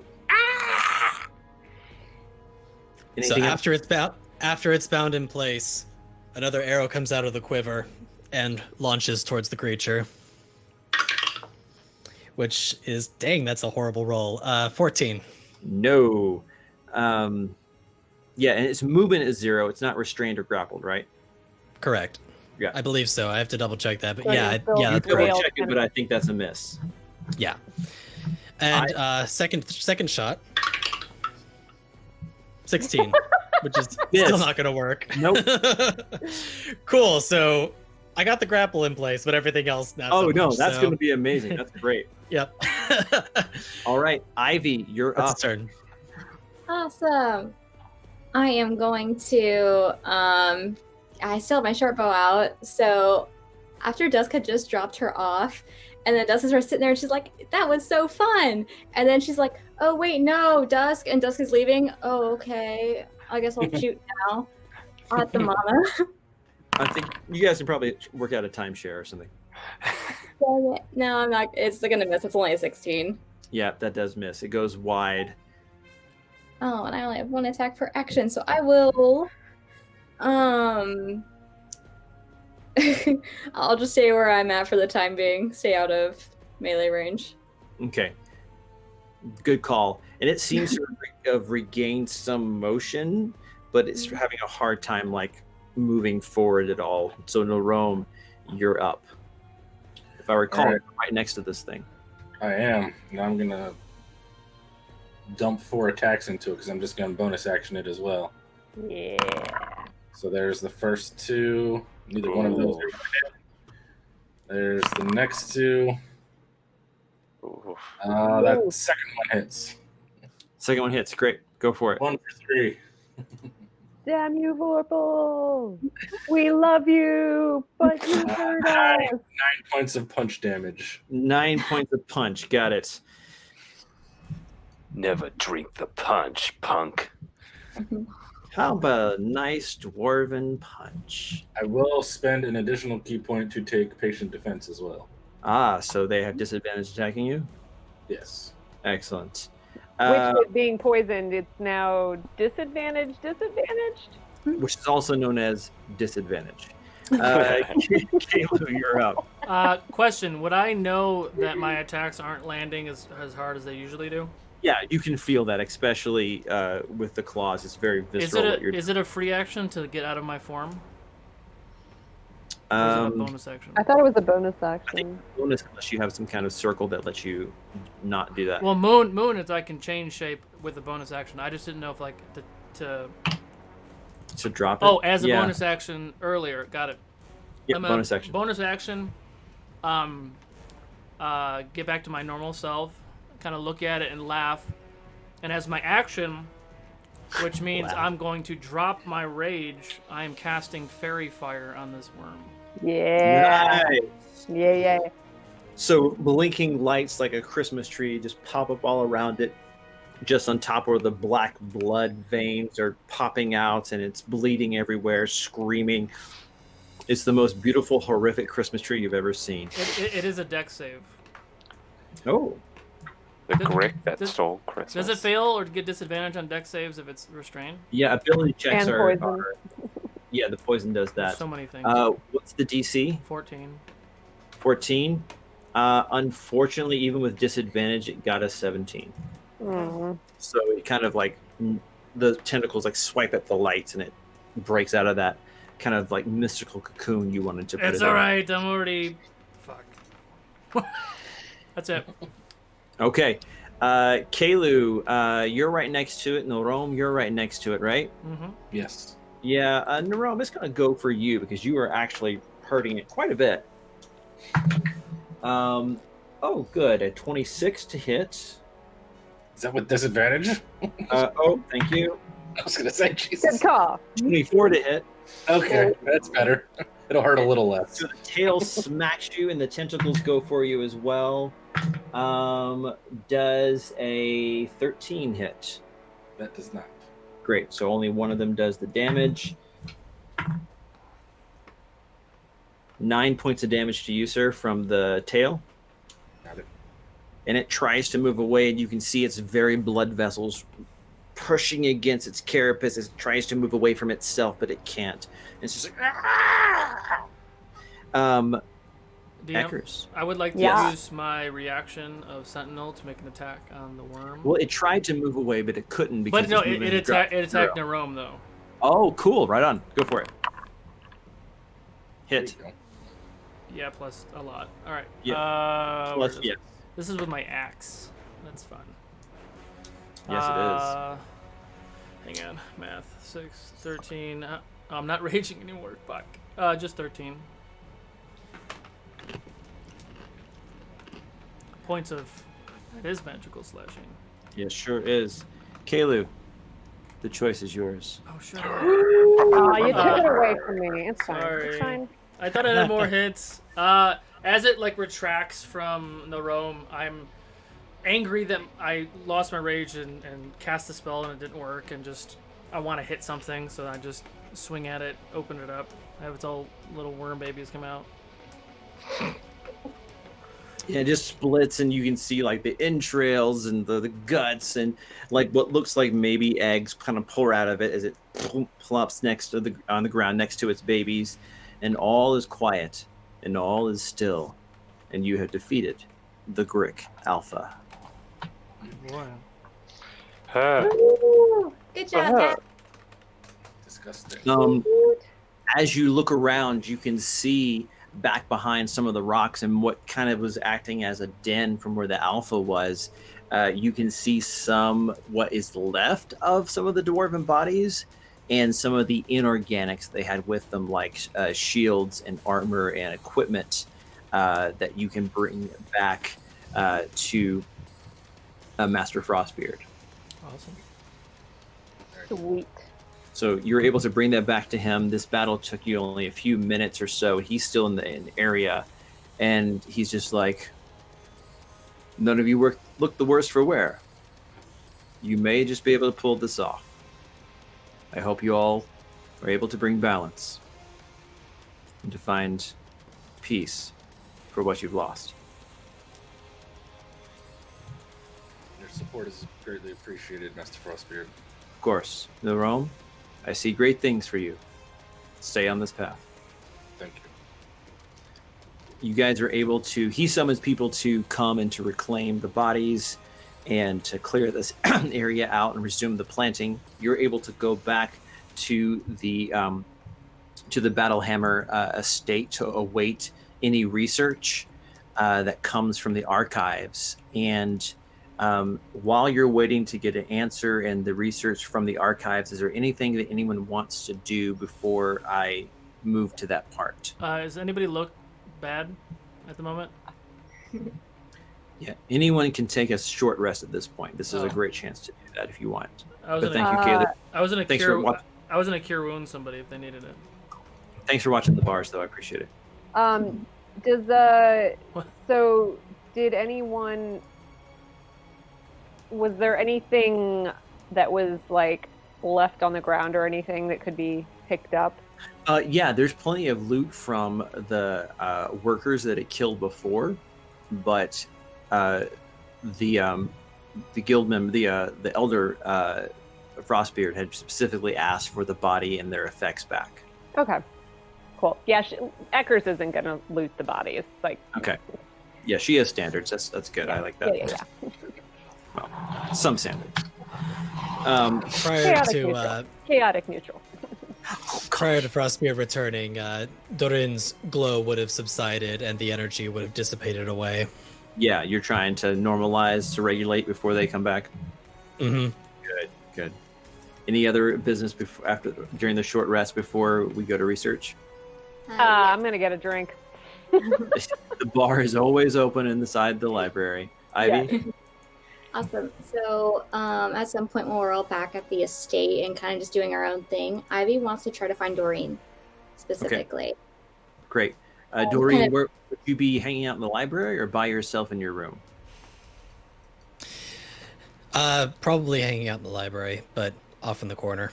Okay. So, Ivy, that's where you find him with a book about some of the more minor battles with goblins in about 500 years ago. He's kind of perusing some of the maps from that book in the middle. Ooh, interesting. Oh, in a corner. So surprised I would find you here, huh? And kind of just like sit on one of like the neighboring chairs kind of awkwardly. So, I don't know if you remembered this, but we had a little conversation before the last event. And we had a deal, if I remember correctly. I held up my end of the bargain. And I was expecting a bit more information and truth for why you're being so vague about this stuff.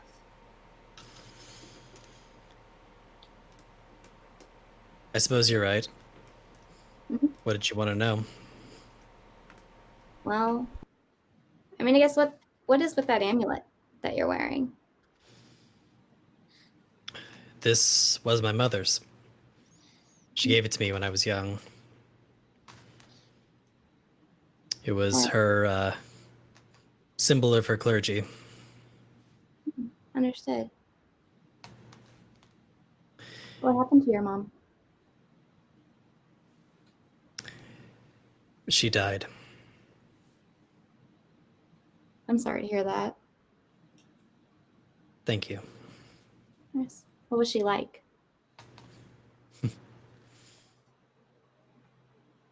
Very kind. She was the sort of person who saw the best in people. Even when they couldn't see it in themselves. She sounds wonderful. Why I are you miss so? her a lot. It's understandable. Have you kind of?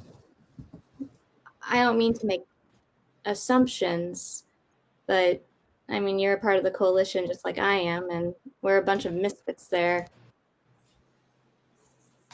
What? And kind of motioning like towards his wrists. In battle, what are you doing?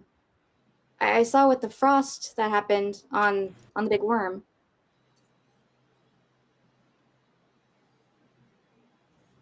It was a ceremony I took part in a long time ago. I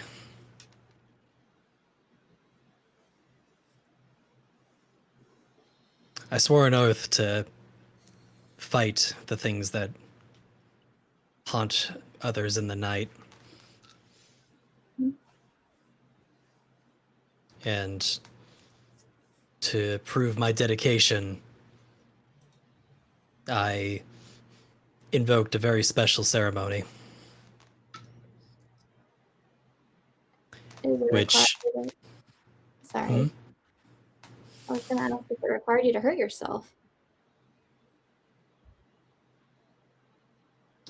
pain is one of my greatest strengths. This allows me to use it to change the course of battle. You seem very powerful. Really strong. Yes, it's not always a good thing. You say pain is your greatest strength, and if you're that strong, I can only imagine what that means for the pain.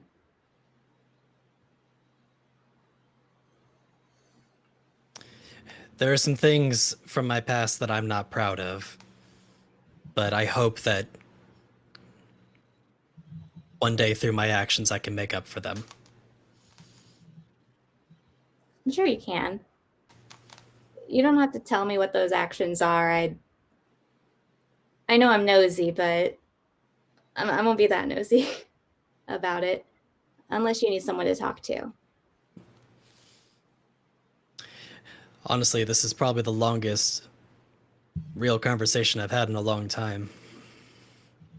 So, Hey, okay. See, my brother and sister would always just say I was annoying because I just talk with people all the time. I really want to know everything about them, and I don't know boundaries. So I think I'll stop now, if that's what I should do. Well, you seem well-intentioned. Maybe one day I can reach a point where I can trust someone like you. Wow, well-intentioned. I have you fooled. I'm kidding. That was a joke. But yeah, anyways, and she'll stand up, enjoy the book about Goblin Wars, and walk away. Dorian can't help but give off an uncharacteristic smile. After this scene plays out, Ulrich literally bursts through the door and walks up to the tables, the coffee tables in the middle of the room, and just like drops like probably 10 books and like a map. And he says, "It's worse than we thought. Here's what we're able to piece together. When the first kin, Thraken, the reason he died defending the people. He died fighting a dragon. And his tomb, for somehow, is a prison for that same dragon. I don't know how, or why, or anything. But it's a place, and we can take you. If this necromancer intends to release this dragon, however he intends to do it, the clans and the elders have determined we'll do whatever you can to help you stop it." And that's where we end our session tonight. Awesome. 4 hours is not enough. Well, thank That's you. right. There's going to be dungeons and dragons, you guys. That's Oh, man. impossible. They're never found in the same place. Never, Awesome. never at the same time. Oh my god, so many activities. Yes. Well, thank you, sir. It was a fun game. A little off the that was rails in the beginning. That's the best No, part. man. It's just rails we didn't know about yet. Exactly. So thank you all for all of this. Our next episode will be July 5th. And we also have some things in the works for Gen Con, virtual Gen Con. So we will have 4 days of content all day long because I like pain, much like Durin. Lots of things to come with that, so stay tuned for that. There is no Origins of Ukador tomorrow. We have Realms of Ukador on Wednesday, which is another boss fight, which is fun. What else? What else am I missing?